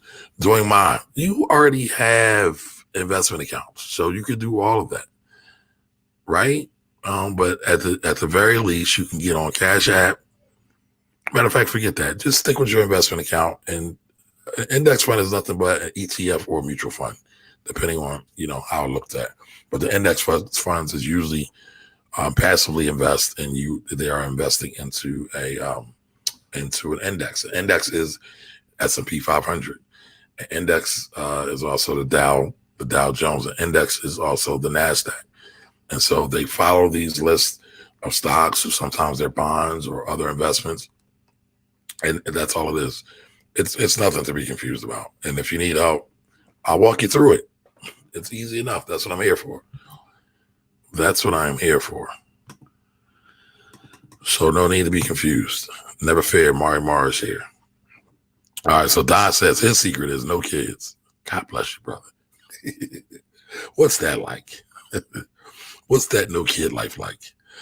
All right, so no kids, no debt, no car notes, live close to work, save/invest first, and live off the rest. Buy what you need. That's the formula, y'all. It's not complicated. It's not complicated. Now, it's simple, but it doesn't necessarily mean that it's easy. Because human nature, because we are social, we want to follow and do what other socializing comes to, or social beings come to. Yeah, I know what a coquito is, or I might be saying it wrong, but I know what it is. It's very good. It's delicious. I don't know how nutritious it is, though, but yeah. Ms. Edith says she liked and shared. All right, so everybody do, like Ms. Edith says, like and share. Ms. Edith is being a model rebel these days, y'all. All right, and you can work towards getting monetized on YouTube. Yeah, getting monetized on YouTube is cool. I finally got permission to get monetized on YouTube. For some reason, though, I can't figure out how to get my ad account going. But the monetization isn't as sexy as many people think that it is. But it can be something. It can be something. All right, so Dwayne Ma's definition of wealth is 2 generations to create wealth. Oh, no, she's talking about it. 2 generations to create wealth, 1 definition to destroy it. 1 generation to destroy it. 2 generations to create wealth, 1 definition to destroy it. And again, that's usually kind of the wealth path in the realm of generational wealth. All right, Miss Edith says, experience is great. My 7-year-old grandson asked me, how much money do I need to retire? I believe the book works. Okay. Everyone should read How Money Works. I love that book. Now, here's something else, right? We're talking about how to make money with a laptop, right? I am on my laptop right now. I recommend that book, How Money Works. I recommended that book, How Money Works, because I believe in that book, and I think it's so simple, easy, and plain that everybody can learn from it and do something from it. You might not get it the first time, but if you read it again or the 3rd time or the 4th time, you will definitely begin to up-level your finance. If I was an Amazon affiliate, I could make a small commission off that, like 3 to 4%. Nothing crazy, right? But that's another way I can make money off of my laptop. I'm on my laptop. I'm also on my cell phone. So there's plenty of ways to make money with a laptop. There's Gary Vee talks about this all the time. He says, if you want to make a living just talking about Smurfs or Star Wars or Yoda or any of those things, you can do it. The internet has opened up the door that you can do that. I have another brother who has an insurance agency, but he sells like all these toys. Now, sometimes he'll go to flea markets and things like that to sell them, but he also will sell them online, again, with his laptop. All right. Okay, Jody says, to your question about wealth. All right, Jody, how do you define wealth? I didn't see that. 7-figure hustle, how you doing? Clarice, sweet honey, how are you? Welcome. So, Jody, I didn't see it. I didn't see it. All right, so Dwayne Wild says, should I be worried about my money in Robinhood and their SEC fine? No, I wouldn't be worried about it. Robinhood makes things, they present things to be super duper easy. They've given people a lot of loans or margin. And some of their wording has been not good, right? They've kind of made promises that they shouldn't have. And the SEC is on them about that. But I don't think Robinhood is going anywhere. But you have the other account. Why can't you do it? And doing mine, again, you can buy, again, if you have a Robinhood account, you can buy the index fund within your Robinhood account as well. All right. All right. So Karan says, to my family, to me, wealth is family, working together, building vertically, preparing the next generation with the knowledge we have acquired. Wealth is also grabbing up assets, growing and protecting them to pass on to the next generation. All right.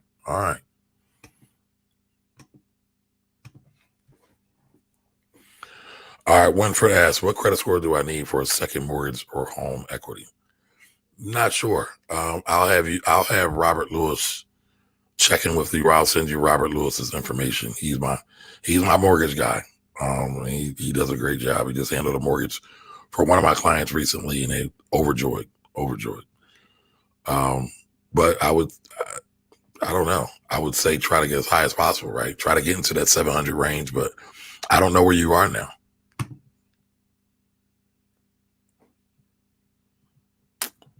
They've been doing that in NYC. I think I'm missing you, Jody. All right. I work for this. How to go from low wage worker to someone who has a middle class income. Increase your skills. Get more skills. Refine your skills. What do you like to do, Winfred? What kind of job do you have now?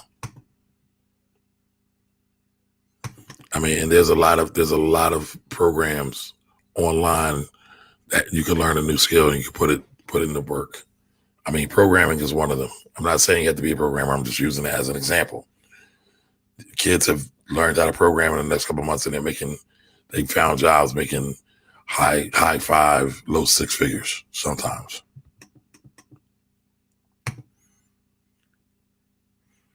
Also, Winford, I don't know. Do you have any other skills? Can you make things? Are you good with your hands? Like I'll tell you this: if I was a young man right now and I didn't have a whole lot of skills, I would look into becoming a handyman. I'm gonna tell you why. There's a lot of single ladies, young and older, more seasoned, who would love for somebody to put something together for them, who would love for somebody to pick up some furniture for them or handle it, getting it up to their apartment or into their home. There's a lot of people who would love to have their car be serviced, have a young man or a man go out and service their car because they feel like the mechanics and the mechanics in the car dealerships are ripoff, and they feel that they tend not to rip off men as much as they rip off women. I would look for opportunities where there's a need. I mean, at the end of the day, that's all business is. But there's always a way to make money. All right, so Karan says, I explained why it didn't make sense to me. One of the biggest investors sold 15 million shares, and they have yet to get past animal testing. The brother went silent on me after that. Oh, man, Karan out here shutting folks down.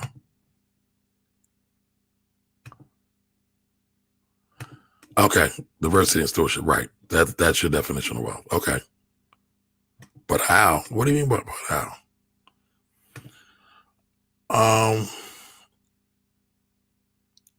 Jody, you do plays. That's a form of, so Jody's my homegirl. She's like a sister to me. Been rocking with her since we were 5, right? There was a gap of time we were out of touch, but we picked up like two people thick as thieves. Jody, you do plays. David Talbert, Tyler Perry, diversity, stewardship. You just got to do it. I'm not saying it's going to be easy. It's simple, but I didn't say it was easy, right? You write the plays, you promote the plays, you get the people in. Hopefully you develop a following big enough to say that they always want to come see your plays. But that's with anything. Oh, and how do you do multifamily? Okay, you buy a property, a duplex, triplex. You live in one, and you rent out the others. Or you live in one and you Airbnb the others. People who are Airbnb their property. So I have a client that does that as well.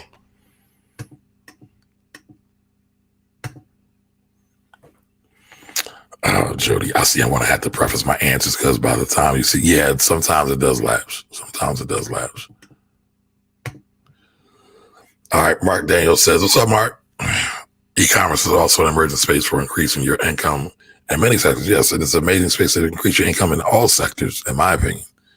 All of these companies that are having problems now, all of them are having problems because they didn't expand into the internet marketing. That was Walmart's problem for a while, but Walmart had so much money that they can go into e-commerce, and they did it right.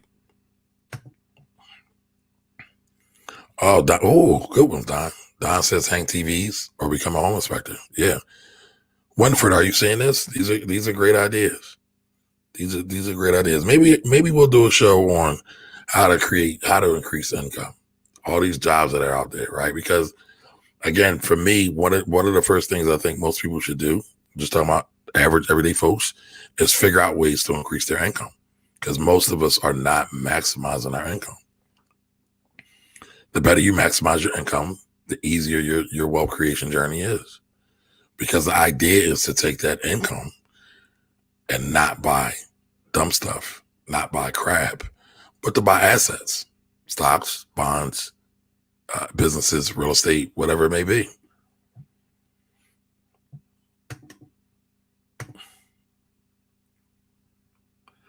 Edith says we want to have a private conversation. We were talking about handyman service and everything you discussed tonight, basically this morning. Okay, so somehow we're all tapped in on the same wavelength. That's dope.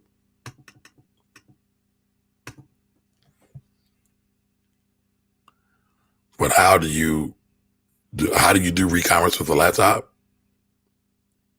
You find something to sell, you put it up on the internet, you market it, you sell it, you collect the money, you pay the taxes, you buy more product, you remarket, you resell. Again, wash, rinse, repeat, wash, rinse, repeat. So you just have to find something. Jody, I mean, honestly, Jody, you can make, so here's an idea for you, Jody. You can make a poetry book.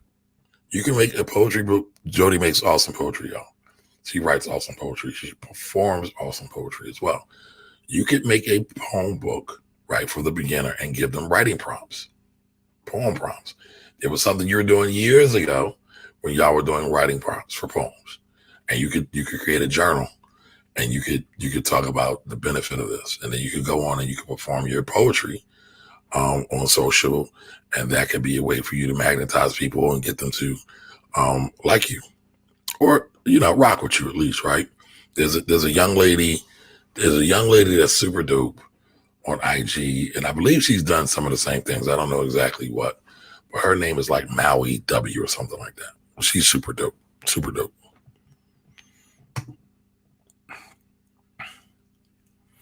Yes, I need 10 on my garage window, and inside house needs painting, but it's hard finding good help when you're single, right?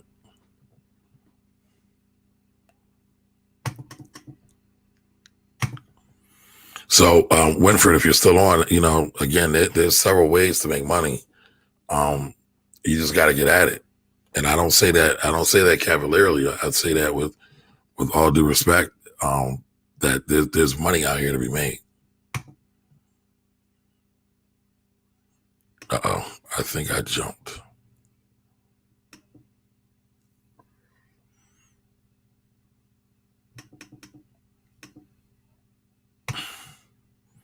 Okay, I didn't ask that. I was saying that we've been doing multi-film. Oh, okay. Yes. Sorry, Jody. Yes, and we have. Ray Pryor, 4-5, how are you? Veronica, how are you? Welcome, welcome, welcome. All right, so Winfred says my credit score is in the 600s due to bankruptcy being discharged in 2018. So you should be back on your way back up, Winfred. All right, Don says, yes, I need a TV hung. 2 great ideas. There are no young people on my block willing to work outside their 9 to 5. Yeah, there's all kinds of opportunities out there. Winfred, are there any of these ideas that we've been throwing around that you are interested in? Onyx Steve, how are you? Welcome, welcome, welcome.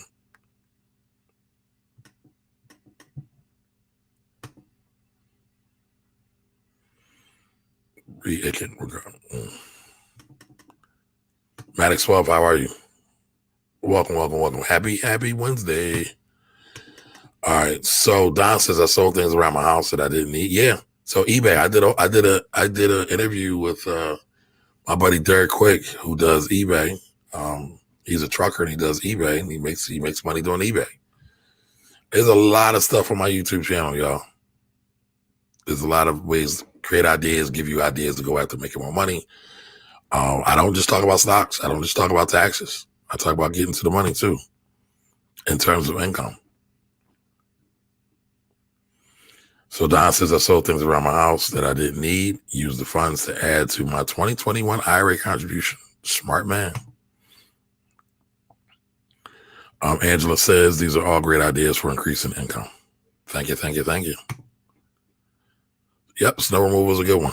Sadly, it hasn't been snowing as much, but when we just had that last big snow, wasn't that many children out doing snow when I was growing up, man. We got a good snow like this. I'm going to shovel first, and then me and my buddies be playing football afterwards in the snow.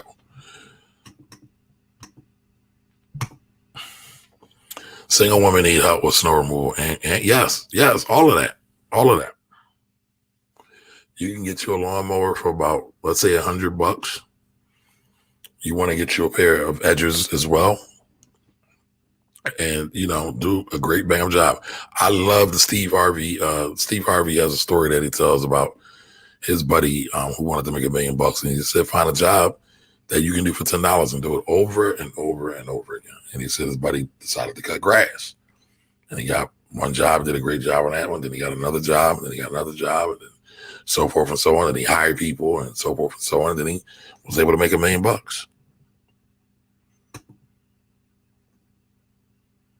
Yeah, Kim Brown Morgan. How you doing, Kim Brown Morgan? She said, put your poetry book on Amazon. Yeah. Yep. But listen, no matter what you do, it's going to take constant marketing, or it's going to need marketing. So you got to get into the mindset of marketing or always being out in front. Very true, Karan. Jody, you can source items using Alibaba or AliExpress. I'm going to tell you that is how a lot of e-commerce people are getting it on. They are sourcing from AliExpress or Alibaba. They're getting stuff manufactured in China and they're bringing it to the United States.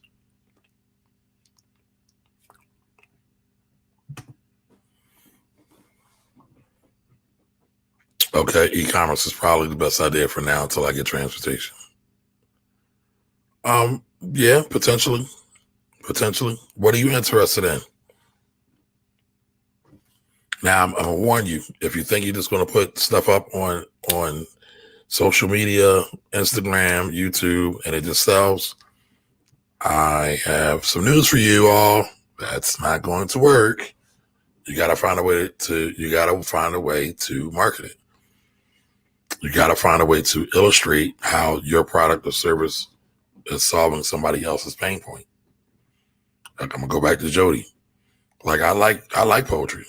I'm a hip hop dude. Hip hop, rap form of hip hop, right? So rapping is one form of hip hop, or is one dimension of hip hop. Rapping is really poetry. Some people disagree. I'm not here to argue with y'all. I'm telling y'all what it is, right? Jody's book with prompts could help them become better poets. As they become better poets, they can become better rappers or better lyricists. But it could help them increase their craft. Right, so set up an Amazon FBA account. FBA takes a little money, so gotta be careful with that. All right, Kim Brown Morgan says guru.com has people near you can use to do small things for you. I didn't know that. Thank you, Kim. Yeah, but you have a book of poetry on Amazon, Jody. I'm talking about a journal that for people that want to write in it. By the way, where's your book, Jody? Let's promote it right now. When's the last time you promoted it? Yep, pressure washing, detailing, hot dog cart money is out there. Yep, there is money out there. Yes, Kim Brown, are you new here? Is this your first time joining us? Yep, source items, just buying from Alibaba and reselling. Has anyone done that? I have clients that do that, literally. It's not always easy. For example, the Chinese New Year is about to come around. They shut down everything. So a lot of times, if you get to a good clip of business and you need more inventory, you normally have to wait sometimes more than a month to get your stuff. So, but those are just considerations, things you need to do. But Jody, again, how can you design a dope cover? It's a poetry journal with poetry prompts in it. Could you design that? Get it under, let's say, $5 to $7, sell it for $20, sell it for $15.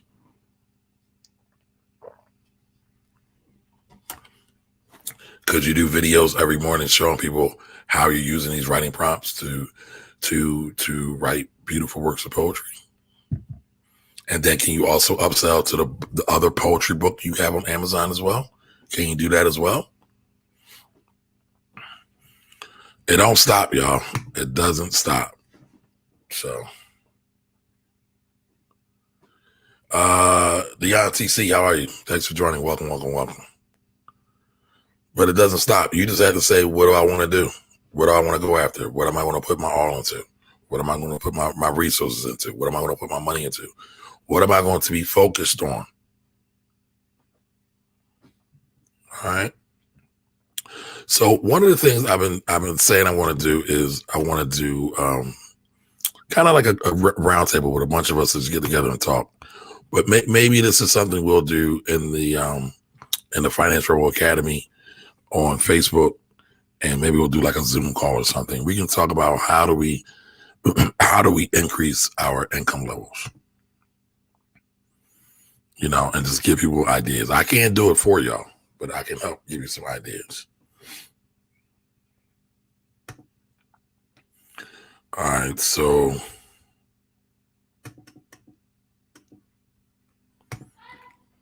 I know what rat means, Jody. But thank you, though. All right, and Kim says, doing my you're welcome. Is either welcome. I have crafting friends that use Alibaba. Right, exactly. There's a lot of people using Alibaba getting money, y'all. Hey, Kamari, I have to go back and rewatch. Can you monetize a podcast? Yes, you can monetize a podcast. Right. So right now so I don't want to do typical ads for the podcast and my live streams, but I do have some friends that have Black owned businesses that have wonderful products and services. And I might become an affiliate, I will become an affiliate for them at some point. I'm just not sure when I want to do it. And then, so for every piece that of merchandise that is sold via my show, I'll get a cut of it. Right. And I only want to sell high quality stuff, things that people like, want, and need. So hopefully you'll like it, because I don't want no complaints. So I only want to really have things on the show that I can truly endorse. All right. But yeah, so you can monetize a podcast. But, a lot of times people want to go into monetizing a podcast. First thing most people want to do is monetize. You got to create an audience. You got to give value in some way, shape, or form.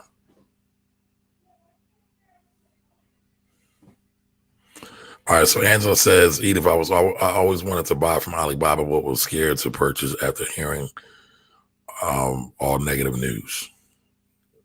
Hey, you got to test it. There's too many people doing it.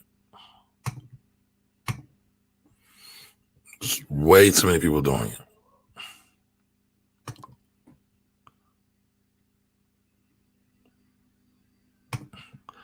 All right, I heard shipping costs is ridiculous from China. It can be sometimes. So you have to include the pricing, into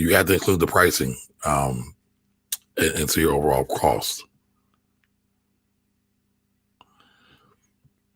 My book has the styles and forms. I don't know what that means, Jody. Break that down for me. When you retire, what you waiting on? Should be starting now. Yes, the shipping was ridiculous as well. Oh, it's Kay Landers. Oh, you got a whole new lane. I love how all y'all have like these different names on these different platforms. I appreciate y'all though, because sometimes y'all watch from IG and y'all watch on YouTube and be on Facebook all at the same time. And listen, that helps my numbers grow up. So y'all help me fight the bad. But then I had to try to figure out who I'm talking to. What investment has the best ROI? You, and you. So the more you invest in you, that'll give you the best ROI.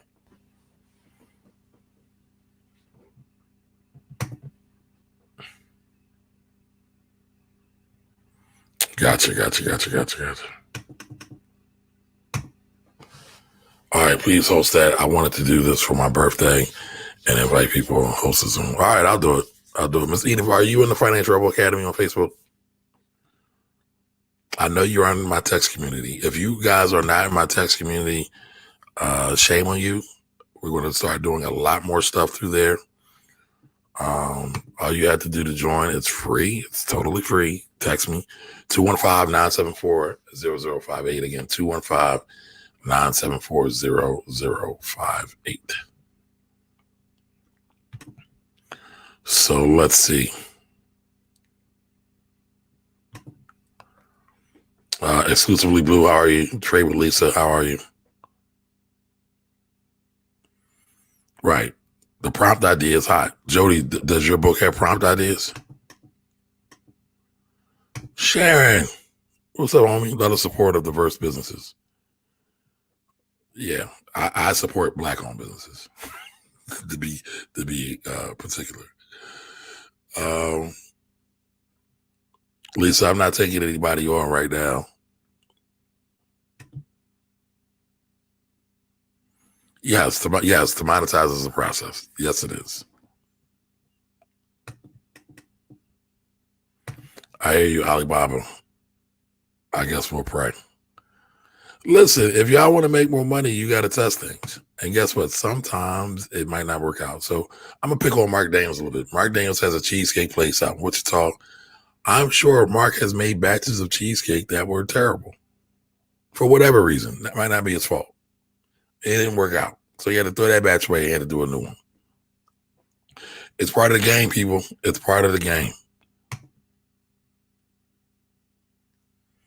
All right, so work around your schedule, Jody. You could always work around your schedule. This is a no excuse zone. Let's get at it. All I want to hear is we getting at it. Yeah, things might not work initially, but you know what? We rejiggered it, we retooled it, and we got at it a different way. But we kept trying. Never try. Miss Edith, please. Just do a search on Facebook for Finance Rebel Academy. I love Sundays. How are you? Welcome. Okay, where are you teaching prompts at, Jody?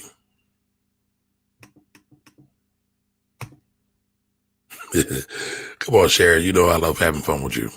I'm the same old guy.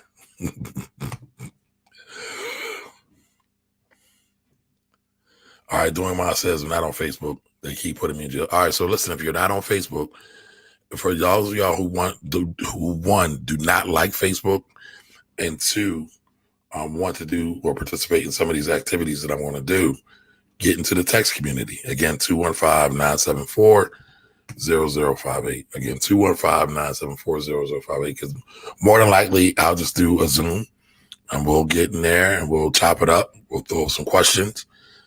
Maybe we'll do some prizes or something like, because I'm not charging anything for it, so y'all can't break my bank. But I just would love to see everybody to get moving. You're never going to get moving. You're never going to make any money if you just sit back complaining about shipping costs, y'all. You're never going to sit back and make money when you're afraid to test things, y'all. So hey, we can solve that problem. It's just something to overcome. Let's talk about it together and let's get a move on it.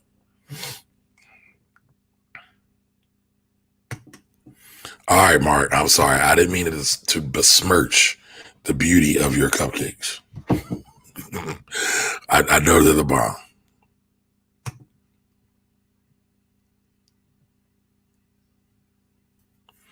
I mean, that's another idea, Jody. I'm a nurse that works in the field. Here's 20 ways to avoid COVID that nobody's talking about right now. That could be an ebook. I swear to God, I never hear anybody talk about how to boost your immune system as it relates to COVID. Not to say that's the end all be all, but it should be something we're thinking about. I never hear people talk about getting rest as a way to boost your immune system. Right? I never hear people talk about reducing your meat intake and increasing your vegetable and green and fruit intake to avoid or combat COVID. I mean, that's another idea for you, Jody. You have the expertise, you have the social proof to prove that, hey, I'm not just some schmuck who lives in my grandma's basement under the steps. I actually do this for real, and I can be of help.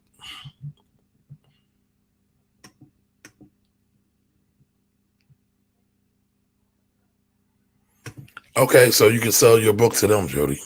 So that's what I'm talking about. I'm not talking about the Family Poetry Collective. I'm talking about you and you creating a product that you can sell over and over and over again. All right, Ms. Edith says we're going to get it. I need to be on vacation at an undisclosed location. Slim Thug was in Tulum, Mexico, saying he was in Texas. Hey, good for him. Good for him. All right, y'all. So it looks like we are plumb out of questions. So I'm going to go get me some dessert. I had a salad earlier. So, okay. Dak Barton just is creating partnerships here. So you see that, Jody? Nutrition is a major part in health. Nobody really, I mean, there's a couple people talking about it, but the amount of people, like if you just look at the proportions of people that are pushing vaccine, again, you're not seeing the same amount of people pushing nutrition. Rest. Water, drink your water. But, I get it. Trey Worlds, TMC, how you doing?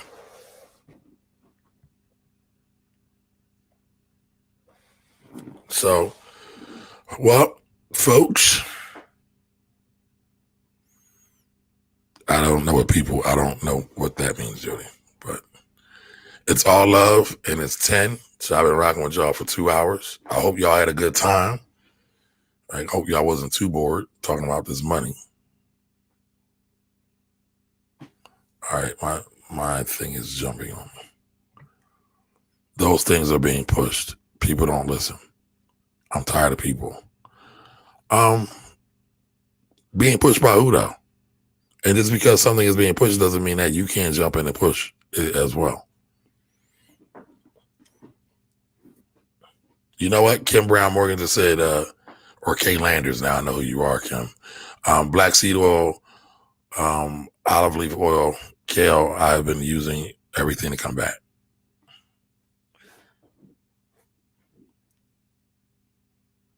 Jody, I'm an EA now, right? I'm an enrolled agent. So that means, according to the IRS, they deem me as, again, a tax expert, and I can help people with their tax problems. Do you know how many tax people there are? But I'm able to carve out a niche for myself. It doesn't matter how many people in the marketplace. What do you bring different? What's special about you and your product? There's a bunch of different water companies. A bunch of them are still making money. It's water. Oh, but one water comes from the luscious springs of Fiji. Oh, this other water comes from the luscious springs of this artesian water, whatever that is. Right, but they all have their thing and they all have a way of figuring out how to differentiate. You can do the same, Jody. You can do the same. You can do a woman's empowerment poetry prompt book, Jody. A lot of your plays are about women's empowerment. I mean, it would tie into your overall brand of what you're doing. Anything is possible to do. You just can't say no and shoot it down before you get it done. So, let me see. Jody, also, my husband is a lab supervisor, and you can interview him for your book to get a lab perspective. Yep. And Jody probably has a bunch of lab people she can interview as well. Yep. Right, Karan. Look at all the bread in the aisle. Yeah, it's yeah. Don't worry about competition. Happy 2021. Be safe travels. Mask up, mask on. Yes. All right. Angela says peace and blessings, everyone. Karan says look at the bread aisle. Yep. Business owners have to know and be able to present how they add value to the customers or corporations. Yes. That is true. And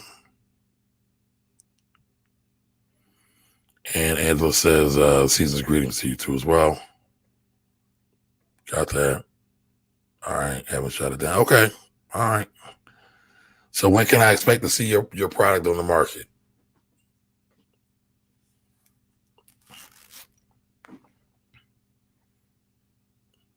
We got to execute, y'all. We got to execute. Like, I'll be honest, I got a whole book on Black Wealth that I've been meaning to put out. I need to redo. I just haven't had the time to do it, but I got to make time. Okay. All right. So Jody says she doesn't want to do it right now. All right. Well, whenever you get around to doing it, just let us know.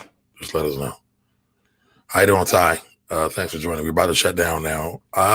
So again, I appreciate you all for being here tonight. Always humble. Always here to be helpful. as always. And I'll be back soon. Remember, Saturday, we will not be here, but I'll figure out something. I'll probably come back maybe tomorrow or maybe, Friday or something like that. But if anybody has any questions, anybody wants to join the group, again, the group number, the text group is 215-974-0058. Again, 215-974-0058. And we will be back next time to answer all your money questions. And you all have a great time, a great day. And again, mask on, mask up. Y'all stay safe. See y'all soon. Bye-bye.